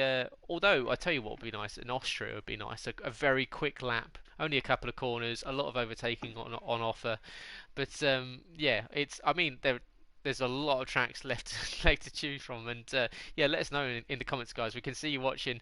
Where do you think we should be going next? Where would you like the wheel to fall? Because we will be going to choose it very, very shortly. So yeah, it's the final race of the evening. Of course, this one will be contested using a custom grid, and the custom grid made up of team reverse. So obviously, we will find out who is in what position very, very shortly, and I'll give you the standings as and when they become available. And yeah, so effectively we'll see who's leading, and if the team is leading, they will be starting as a team from the back of the pack.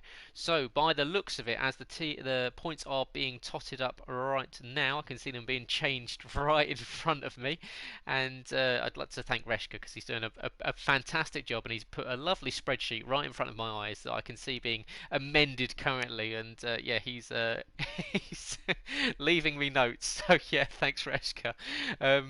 So yeah, so currently in first position you have Team Scandinavia with 112 points. In second position, Team England North with 88 points. In third position is Team England South on 85 points. Then you've got in fourth position Team Scotland with 63 points, who have overtaken Team Italy, who are back on 57 points. That hard race for them in Monza has really hurt them. And then unfortunately Team Europe have been eliminated, and I believe Lozak is going to forfeit this evening, and he has bowed out. Unfortunately Team Europe pointless, but not pointless. Of course they're all appreciated, but you know what I mean. But yeah, that's an interesting fight, isn't it, Sab? You've got Team England North and South battling out over. You'd like to think that Scandinavia have got a really decent shout of getting that automatic place, but Team England North and South battling out over that second qualify or automatic qualifying position. And well, whoever said England North and South have ever been battling against each other? Yeah, England. If you're not from the UK and not from England, you won't quite be aware, I guess, of the rivalry between the north and the south of England, and there is a strong rivalry in all forms of sport, isn't there, between England's north and south. There is always a divide there, and to see them fighting it out here tonight, it's going to be very tasty and mouthwatering, and I'm sure once you do the honours very shortly to see where we go, they'll be eager to get on that track and try and battle for their honour and take either Team England or Team England North or South through to that final. But who knows what's going to happen yet? We could see a hell of a dramatic collapse from Team Scandinavia, but it's highly unlikely. But at the moment, Team England North and South, it's going to be one hell of a battle, I can imagine. Yeah, can't wait for that. And we're about to go live back on Twitter, so you can find out what the final race is by coming and joining us over there. And of course, subscribe as usual. Invictus RL, welcome back, Twitter. We're here to select the IRL Nations Cup third race of the evening, third final. So yeah, let's find out where the guys will be going. Team Scandinavia currently leading. Team England and Team England North battling out with Team England South for that second automatic qualifying position. And we'll find out where the final race of the evening will be taking us to. The wheel is coming to a stop. And you asked for it earlier. And we're off to Suzuka for the Japanese Grand Prix. So, yeah, we talked about having an iconic circuit, and there you go. Suzuka is round 3 for this evening, Sam. So, what are we thinking about that one?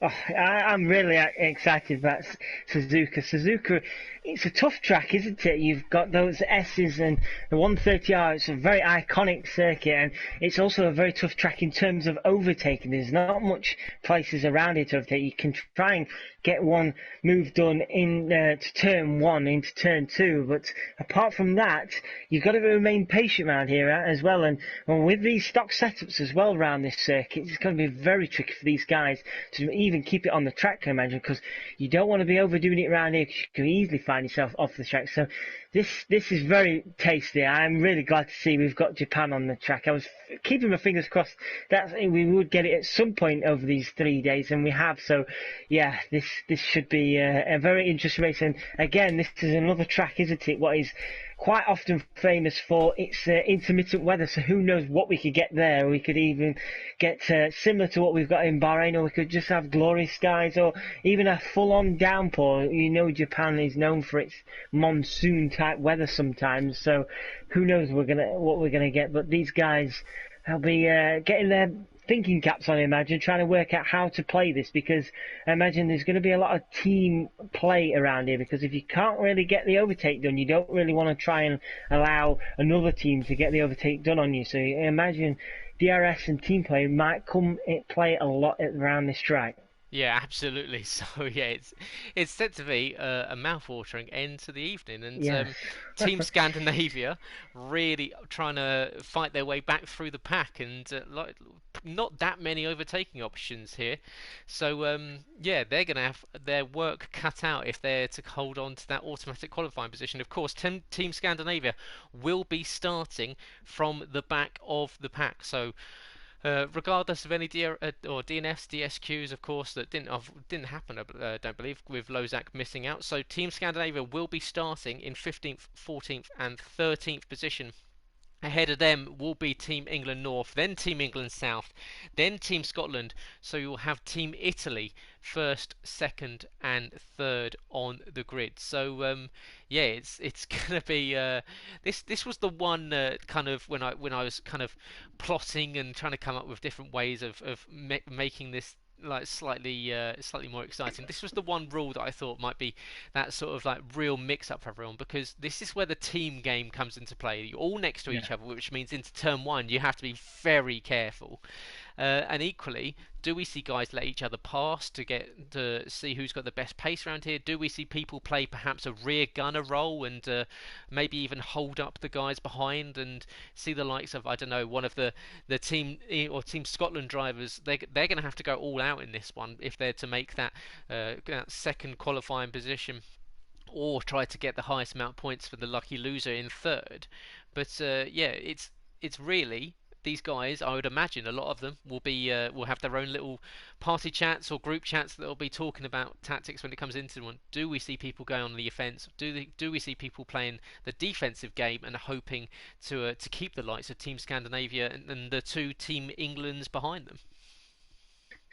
That is it, isn't it? You don't want the first rule of racing is don't take your teammate out, and I hope no one does. But you don't want to be seeing that into turn one, turn two, or even on the rest of the first lap of this race. You don't want to be seeing anybody just tapping the rear end or nudging somebody off track and seeing it's your own teammate. That would be disaster because it could eventually cost you a place in the final, and that would be devastating. But like you say, Scotland, I think, are going to be Team Scotland are going to be very interesting to watch because they know they've got to, like you say, got to really go for this to try and make it into that final or as best lucky loser. So I imagine Team Scotland will be ones to watch. Rimac was desperately unlucky in the end in that second race with those time penalties. Team Scotland would have ended up scoring a lot more points than they eventually did. So Rimac, I imagine, will be one to definitely watch. Craig is a decent racer. He's the F3 champion. He's not quite been at the races so far this evening, so I imagine he'll be wanting to try and step his game up for this race. And with Beck 9000 there as well, they'll be trying their hardest to score as maximum points as they can, and if they can try and elbow their way in between England North and South. Yeah, absolutely. Like, so much to fight for here. Positions to be made up. And Team Scandinavia desperately trying to fight their way through the pack to hold on to this position at the head of the field and ensuring themselves a place in Wednesday's final. And it looks as though we are just sorting out and we're just about to get going for the final race of the evening here at Suzuka. And a track, like you say, that you often see very different weather strategy or weather conditions. And do we see a dry race? Do we see, as you said, and it's the same word, I was thinking exactly the same time, monsoon-like conditions? You do often find that you have this intense rain that just sheets down coming off of the hills and the sweeping hills around Suzuka. And it's going to be, it's a circuit that the overtaking is at a premium. Can you get them? You usually get the move done, of course, down the main straight, but you can get it done if you have a good run out of Spoon Curve. That 16-second full throttle blast down through 130R into the Casio Triangle, and it's all going to be about. This is effectively who can overtake the best here. So this is where the drivers will really come into their own. This is what everyone wants. They want action. They want overtaking in Formula One. We're giving it to you. We're giving it. We're making sure that you see the action on the circuit, and hopefully we'll catch it on stream. But if you do want to see something, you do want to chat something about it, and hopefully you guys are in the comments. You're enjoying it. So let us know. Will Team Scandinavia shore themselves up? Will we see Team England North or Team England South into the final as the automatic finishes? As we've got slightly overcast day here in Japan, but it looks as though we're going to be drive the race. Yeah, that's a big sigh of relief for everybody around this circuit now. We're just about to get the session underway. So what are your predictions going into this final race of this evening's race, and who do you think is going to be stepping up the mark in the early stages of this race? I think you're going to see an intense battle between the two England teams. Of course, you can see everyone there in colour coordination. That looks very nice indeed, doesn't it, as they set off for their formation lap.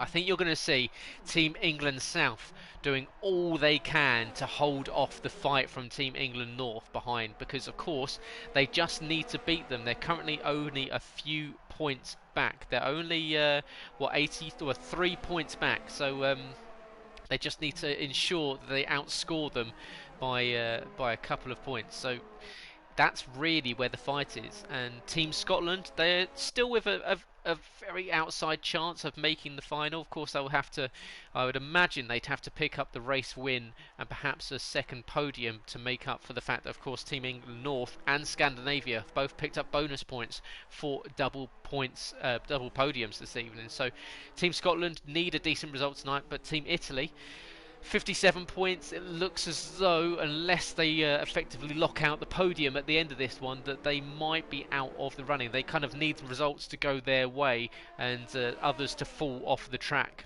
So yeah, I would say this is between Team England and, of course, the two Team Englands, North and South. North, of course, in the white and the red. South in the blue and the red. And I'm sure those guys will be licking their lips at the taste of the prospect of really going toe to toe with each other. And we know that Charlie really likes a good fight, and equally Aaron is one that often gets his elbows out a lot. But don't count out Luke Bailey, MJ Coupe, and Foxy Red 2000. Talking about Luke Bailey and Fox Red, they're both running on the soft tyre, along with Beck 9000 also soft tyre, and all of the Team Italy guys are running on soft tyre. The rest of the field running on the medium tyre. So with MJ Coupe, the front running guy of the Team England North, will he play team tactics early on and allow the faster running Luke Bailey and Fox Red on the soft tyre through early on? He doesn't want to hold his teammates up, does he? So be interested to see what team play happens there. So a bit of different strategies there going on at Team England North there. As everyone starts to peel into their grid slots to start and take us to the crescendo of the first night of the Nations Invictus Racing League Nations Cup. Semi-final 1, semi-final 2, tomorrow night, Tuesday 8 PM here on YouTube. But we'll find out who will be the first two automatic qualifying teams into Wednesday's final. We've got 2, 3, 4, 5 red lights, pause, out, and once again we have to wait an exceedingly long time for the cars to actually leave the pit lane or leave the grid slots, and off they do. And it looks as though it's a great start for England South, and we've got already one of the cars to the outside. That's Colin having a great start trying to get around the outside of Team Scotland, just about gets battled back, and Team Italy do get away in first, second and third. Beck, Craig and Rymac holding on to position. FPL Charlie, Colin, yes, we've got everyone holding position in their team order so far. Behind Colin, out of the race already. That's disastrous for Team England South, and loses control at the start of the race at the S's. So that's Aaron and Charlie with a whole heap of work on their hands. They need to start moving forward. Colin tangled up with the car, didn't quite see what it was, but he got tangled up with the car and it forced him off track and unfortunately put him straight into the wall, and that was game over for Colin and disaster there for him, as Aaron now is trying to keep tabs on with FPL Charlie and Rymac, and FPL Charlie and Rymac banging wheels and really pressuring each other here. Craig not too far ahead either, and FPL Charlie trying one around the outside of Rymac. That is a special move. Surely he's not going to do two of the Team Scotland cars. That was very, very close, and Charlie now getting his way past Rymac, and also Aaron following his teammate through. There's been a tag there, and Aaron just about holds on to the car. Rymac now putting the pressure on, as well as MJ Coupe also putting the pressure on. At the moment it's frenetic going into 130R, and people overtaking left, right and centre, but somehow FBL Charlie has got it away cleanly, and now he's up into 5th place ahead of Craig, with Aaron and MJ Cooper and Rymac all banging wheels trying to cross the finish line together. Elbows are out for this run, and Rymac is getting swallowed up by so many different cars as Hiroshi and Lipinski swap positions for second and third. Beck 9000 has gone with them. Beck's had a great start. He's sticking with these pair behind. Charlie up into 5th position.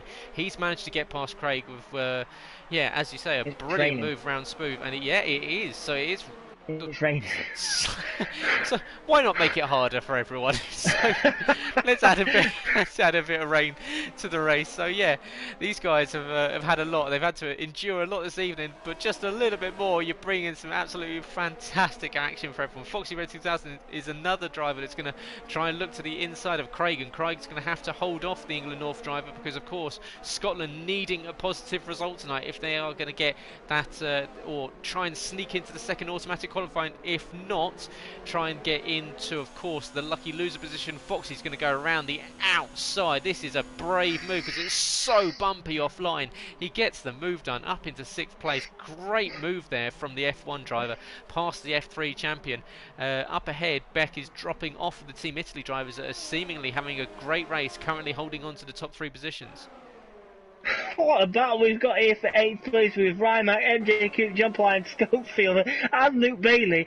At one point there were 3 wide and now they're coming into 130R, all pretty much pushing each other. It's now raining. You can see the rain on the visors of these guys as John Pline just about holds on to it there, and Rymac just about keeps all 8th place, but now MJ Coop is putting the pressure on John Pline, and this is absolutely incredible racing, and somehow Rymac's still ahead of these guys. As we see FPL Charlie and Schofield are both pitting.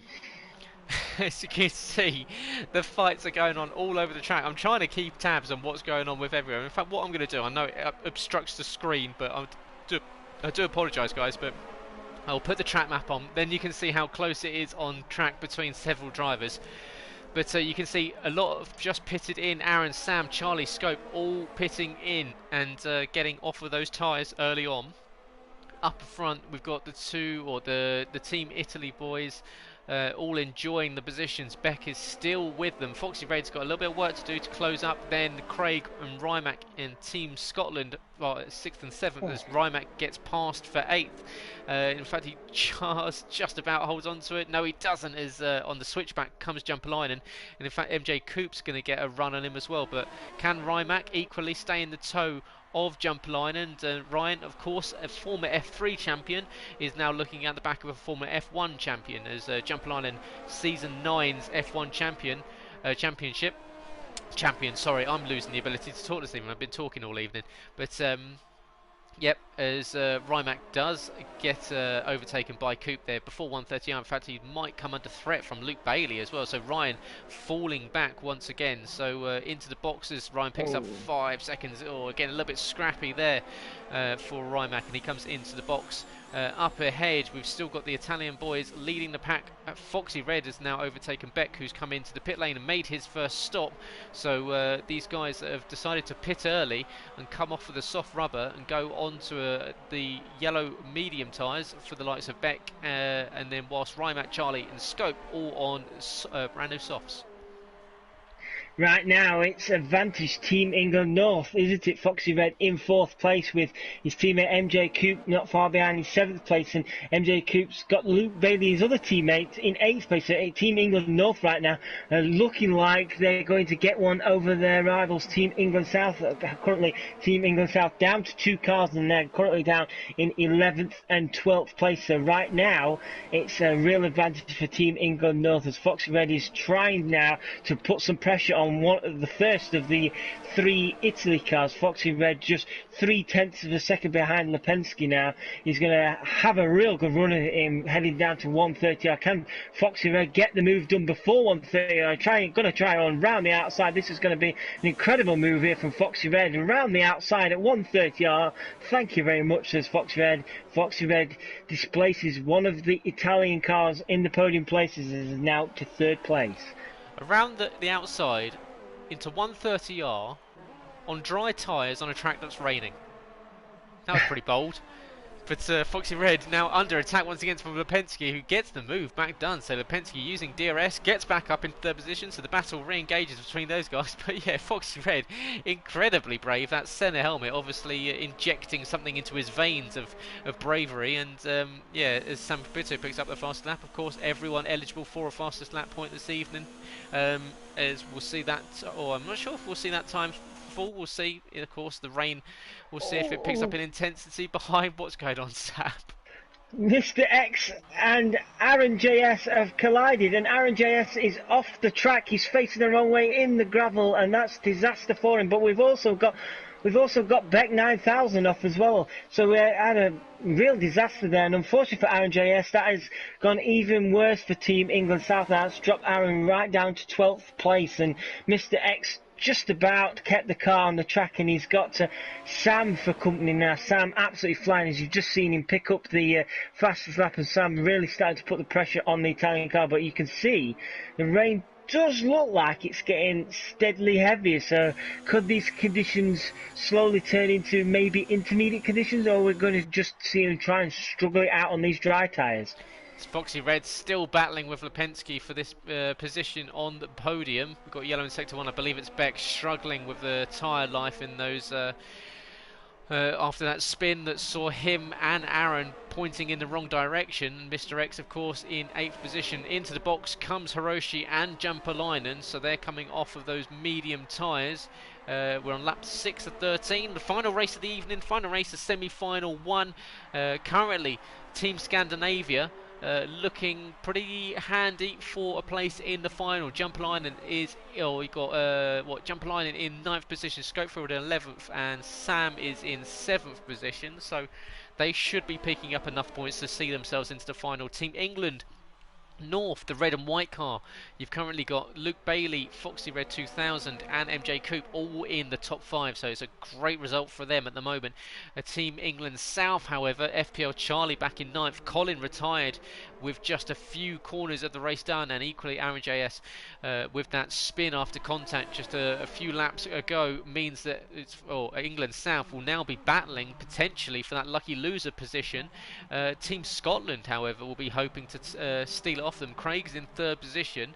Rymac's got some work to do. He's way down the order in 13th, but Beck, where's Beck? Oh, Beck, of course, had that spin. So perhaps Team Scotland maybe not doing so well. Team Italy's a little bit further back in the points. So, it's still all to play for. Let us know, guys, if you're watching. Where's this one going? As Foxy picks up 5 seconds. That's a harsh one into the Casio triangle. He's going to get DRS on the Italy car ahead, but that might cost him that potentially even second race win.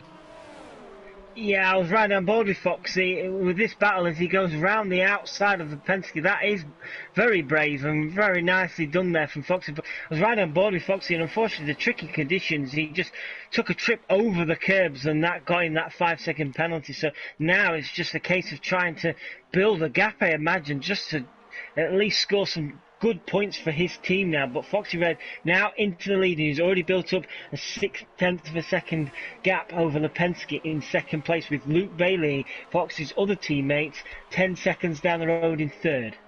As Sam Rapito closing in on Real Hiroshi for 5th position, and behind him FPL Charlie closing in on Mr. X. So the two Team Italy boys, after starting 1st, 2nd and 3rd, you've got Lipinski has been dropped to 2nd.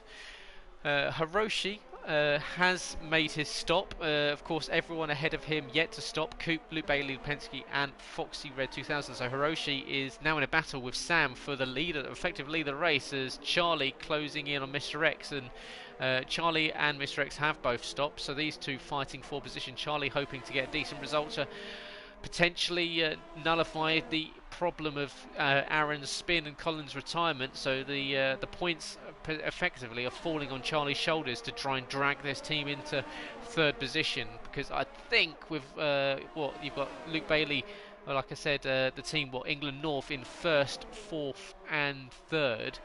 It looks as though Team England North have got pretty much a run to the flag now, as Charlie doing all he can to get past Team Italy car, but not quite able to get it done. Sam has got past Real Hiroshi, but Real Hiroshi gets a run back on him down the main straight. Very bumpy down here. You can see the two almost banging wheels. Who's going to get the inside line? The Team Italy car does have the inside line. They're still tagging each other. Sam pushing him out wide, getting the move done. Charlie does get the move up into 7th position, as Mr. X now drops down after contact. Surely he's lost it on the exit of turn 1. He has, and he just about kept it out of the wall, and Mr. X now at turn 1 through the gravel, but now back underway, but is fallen way down the order for Team Italy there. I was just keeping an eye on the battle between Sam and Hiroshi, and Sam did get the move done quite comfortably, but the problem with Sam was he ran very wide coming out of the final corner and ran 2 wheels on the grass, lost all sorts of time, and it allowed Hiroshi to come back at him, as we see John Polainen and Schofield. I presume that is a team-ordered switch to John Polainen now ahead of Schofield. So John Polainen and Schofield in 8th and 9th. So the moment Sam leading the way again, once again for Team Scandinavia, up in 5th place. Yep, as the two Team Scandinavia drivers Swapping position, as you say, 4th, 8th and 9th jumper line is now going to try and tow Scopefielder down, and they're going to try and close up to Charlie, who's in 7th position. Lipinski does come into the pit box from 2nd position on circuit, so the Italian driver having a good run. Coops into the box as well for Team England North, so we'll see where they filter out on track. You can see people starting to stream past on the main straight, several drivers having made their stops, and we'll just quickly check in and find out who has made their stops. There you go, it's only Foxy Red and Luke yet to make them. So everyone else has made that one mandatory stop. Sam currently leading the race with Hiroshi, Charlie and Lipinski in the top 4 positions. Jumper Line and Scopefield are making it a very strong race with Team Scandinavia at the moment. They are indeed, and with Foxy Red's 5-second penalty looming over him, it's going to be interesting to see where it's going to end up putting him, because Luke Bailey, you'd imagine, if he could keep it on track, imagine he's probably going to have a good fight for the top 5, but where is he going to put Foxy Red after the penalty? So Foxy Red is in a good position at the moment, but with that 5-second penalty hanging over him, it's still not really in a strong position for the race win. I'd have to put my money on...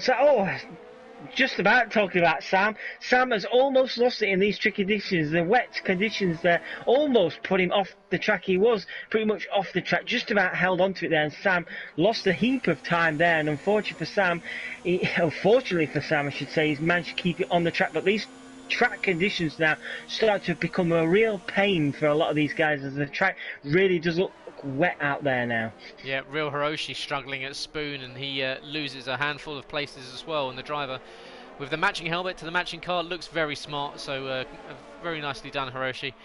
Looks very swish this evening. Up ahead, Scopefield and Jumper Linen are trying to close in on Lipinski, and Lipinski's going to have Jumper Linen trying to sweep around the outside of him, and he's seen that before with Foxy Red, and he gets tagged and just about holds onto the car. It allows Scopefielder through, and Lipinski does manage to hold onto the car and keep it pointing in the right direction. Gets a tyre on the grass there in these wet conditions. That's not where you want it to be at all, but yeah, great car control there from Lipinski, nicely done from the Italian, and he just about holds on to what is currently net 5th position.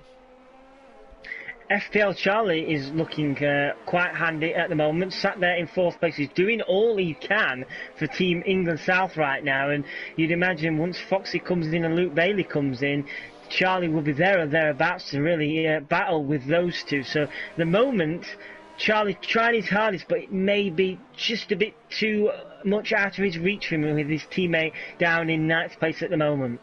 Yeah, it's into the box. Does come Foxy Red 2000. We'll see if Luke Bailey follows him in and makes it a double stop for Team England North, or does Luke continue round? Luke continues round for a second lap, so or for another lap, I should say. So yeah, Luke really extending this stint. We'll see if you can see. Oh no, into the box does come Luke Bailey. It was a lapped car that must have gone past him. But yeah, Sanford Pito will now take the lead of the race, with Foxy Red 2000 coming and filtering out in probably around about 6th or 7th position, I would imagine.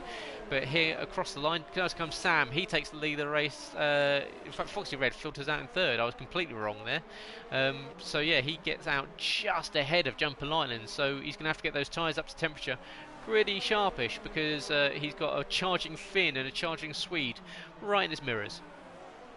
Foxy Red has served his 5-second penalty in the pit lane, so Foxy Red does not have any, I don't believe he's got a 3-second time penalty on him. So right now it's all 4 positions. So Foxy Red fighting for 3rd place right now. Sam Pito in 1st place, as you say, but FPL Charlie is not far behind, is he? 1.8 seconds behind Team Scandinavia. So FPL Charlie having a better race so far in race 3. Can he put the charge on Sam in the last few laps here and try and go for the race victory and try and claw back as many points as possible for Team England South? Because if they don't finish in that 2nd position, a win or a podium place for FPL Charlie and Team England South will go a long way for one of those lucky loser places. This is going to be so close between the 2 England teams, England North and England South, who are duelling it out for that 2nd automatic qualifying position. Charlie is in 2nd position, Aaron is in 8th position, then you got England North currently holding 3rd position, 9th position and 13th position. So It looks as though England North might just about be edging it, but it's going to be mighty close between the pair of them. You can see Jumping Lion trying to stay in the slipstream of Foxy Red, but we're on the penultimate lap of the race, penultimate lap of the evening. Semi-final one is almost in the books. We've got a yellow in sector one, and it's a slow car. Is that one of the back markers? Is that Beck 9000 and may have lost it once again? It looks as though he's way down the order, and Team Scotland will be leaving us at the semi-final stage. And to be fair to Scotland, you have to say, to make a semi-final is a win for them anyway. So congratulations to Scotland for making it this far. You managed to get it through the qualifiers. But yeah, it's been great having you guys, and yeah, we always enjoy having you guys here and taking part. It has genuinely been great fun covering this one. Massive thank you to everyone that's been involved in this evening. For semi-final one, of course, we'll be back tomorrow night for semi-final two, and I'm sure I've got some more equally sharp barbs for some of the cars there. Don't worry, I've got some ones lined out, and if Scott Bugner thinks that he's going to get off easily, and equally Harry, if they think they're going to get off easy tomorrow night, they've got another thing coming. So they best keep their helmet lids shut, because they're not going to want to hear some of the well, lovely words I imagine will be coming out of my mouth, and equally Sab's. I'd like to think that you're going to have some tasty words for those guys. Let's let it higher down. It's the end of the game as Lipinski closing in on Scopefielder for 5th position. So Lipinski not giving up. He's going to be right in the toe of Scopefielder heading down the main straight. We'll see if this is going to happen. Can he get the inside? He's going to be shot right to the inside line. He's going to have a good run in him, but he thinks better of it. Sanford Pito holding on to the lead of the race coming into the final lap. He's being shadowed a little bit by Charlie, 1.1 seconds behind. It's not quite close enough to be in DRS coming into the last part of this race. Foxy Red has held on to 3rd position. Jumping Line is in 4th. Scopefielder in 5th. Lipinski is still trying to do battle for that 5th position. Hiroshi is in 7th. Aaron is back in 8th position. Luke Bailey in 9th. Craig in 10th. Mr. X in 11th. Rymac and MJ Kook are in 12th and 13th. And Beck is unfortunately not enjoying Japan at all after that really good start for him when he was running with the leaders. He's back in 14th position. FPL Charlie, I think, would be wishing there was at least one more lap left, because he's been reeling in Sam quite quickly, and it's down to about a second now. It was up to close to 2 seconds, but unfortunately for FPL Charlie, it's just going to be just too late for him, and Sam now coming through 130R now. Final few corners for him, and I'd have to say, for me anyway, he's been driver of the evening. Sam has been absolutely superb all evening. He's Sam's nearly lost it in the final corner. Oh my God, I thought he'd lost it then, but just about held onto it there, and Charlie comes across the line 0.6 of a second behind. Sam nearly giving himself a heart attack there. I thought he'd lost it, but just about kept hold of it. Just as I was bigging him up, giving him my driver of the evening, he goes and nearly gives it all away. But superb in the end from Sam, and superb driving from all of Team Scandinavia. They have been absolutely on fire, and easily one of the teams to watch going into Wednesday's final. Yeah, Team Scandinavia waltz their way into the final. We'll have to find out what's happening with the teams further down, but I believe Team England North may have just snuck in. But massive congratulations, Sanford Pito, for another great race for him, and that shows what happens when you put your assists back on, doesn't it? You pick up that pace. But I'm sure Sam will be loving it, won't he? But yeah, in these conditions, very tricky race, and he does a fantastic job to pick up the victory ahead of Charlie. Just about 0.7 of a second was the gap. Charlie picking up another podium this evening. Foxy Red 2000, he's been right up there. He's another driver that's been he's going to be a good watch going into next. Well, I would imagine if England North get through, I would imagine Foxy Red will be one to watch going into that. Where you can see a lovely train of cars forming here. They're forming up very nicely for us. Thanks, Cody's, for showing off everyone's liveries. But Yeah, it's been a fantastic night's evening. It may be a little bit messy. It was kind of the point. It's all a little bit of a cluster mess, as you put it nicely. But there you go. Sammy Fafirso takes the race win ahead of FPL Charlie and Foxy Red 2003 F1 drivers managed to get themselves on to the podium. And yeah, provide us with another evening. One of three down, Sab. Two more to go. Hopefully, the second semi-final will be as close as this one because this has been great fun this evening. It has been a lot of fun, yes, and I've thoroughly enjoyed it tonight. They've all shown in a way how to race as a team. Team Scandinavia by far were the best team tonight, but be interested tomorrow night. Wanted to see who could step up and join Team Scandinavia in the final and really give it to Team Scandinavia, because at the moment Team Scandinavia look like the benchmark right now, with Sam taking 2 race victories this evening. Yeah, they do indeed, and we'll give Reshka a little bit of time as he organises the points, and we'll let you know what the standings are very shortly. But there you go. Sam takes the win ahead of Charlie, Foxy, Jumper Line Scope, Lipensky, Hiroshi, Aaron, Luke, and Craig makes it into the top 10 with Mr. X, Rimac, Coop, and Beck, the last of the runners, with unfortunately Colin leaving us with about 4 corners of the race completed after getting tangled up with another car, which is a shame because Colin had a monster start off the line. But yeah, a fantastic one for him, and we'll see if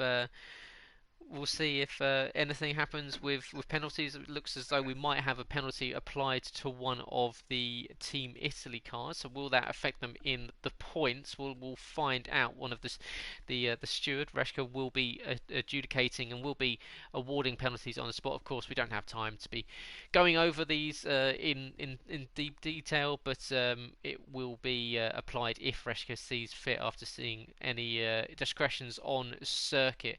Um, so yeah, Sab, round one, night one done, semi-final one done, sets us up nicely for tomorrow night. So you'd like to think that some of the drivers for tomorrow night were sitting in the comments, they were watching this evening. What do you think goes into their mind going in tomorrow? Do they look at what happened tonight with playing the team game, and they start getting into their group chats, into their party chats, and discussing what they're going to be doing?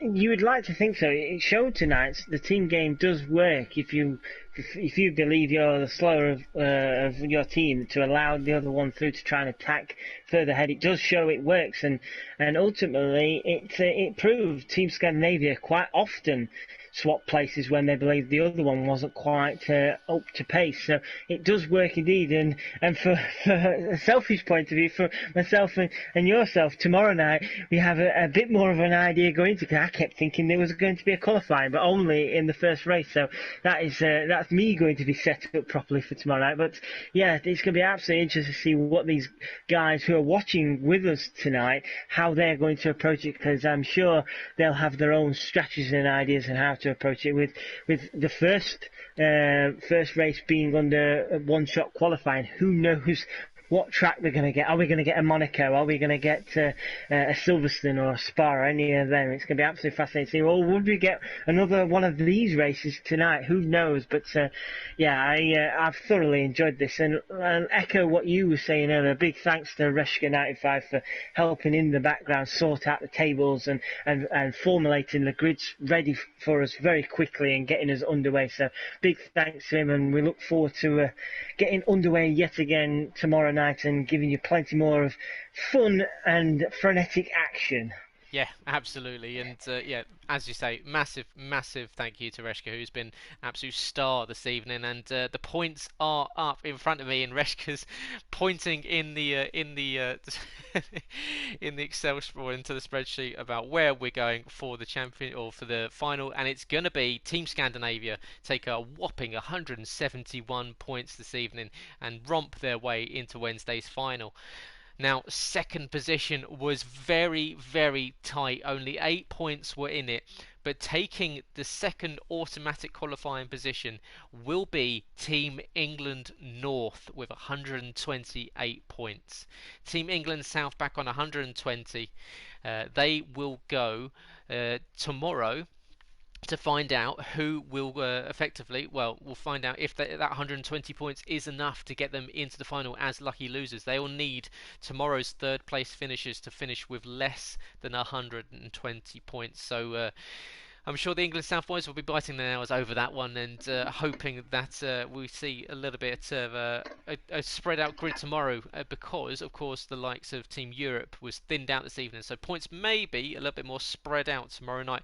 Then in fourth position, Team Scotland on 91 points, who just beat Italy, who had 90 points themselves. And then back on Team Europe, unfortunately, we had no representation for round 3, and they'd no scored in round 1 and 2, so 0 points for Europe. So yeah, congratulations to Scandinavia and to Team England North, who make their way into Wednesday's final. England South have to wait until tomorrow to see if they can get into the final. So on fair reflection, Sab, where are you thinking? England North, is that fair that they go into the final? Yeah, I'd say just about. Foxy Red was another good driver tonight, had some great races. Unfortunately for Team England South, losing Colin just about cost them, didn't it? Charlie had a superb final race, and if Colin had to have lost the car where he did and scored some points, who knows, Team England South might have just stolen it. But overall, I'd say Team England North were the worthy winners of that little duo. They were great in all three races and thoroughly deserved to go through. It's going to be interesting to see if Team England South can scrape through with that lucky loser position with 120 points. You'd think they'll have a good chance, because tomorrow night, like you say, the points probably will be more spread out over all the teams, with Europe struggling this evening. So it's going to be a good battle to see if who can get what positions tomorrow, and if Team England South can scrape their way in there for the final. But unfortunately for Team England South, it just was out of their grasp in the end. Yep.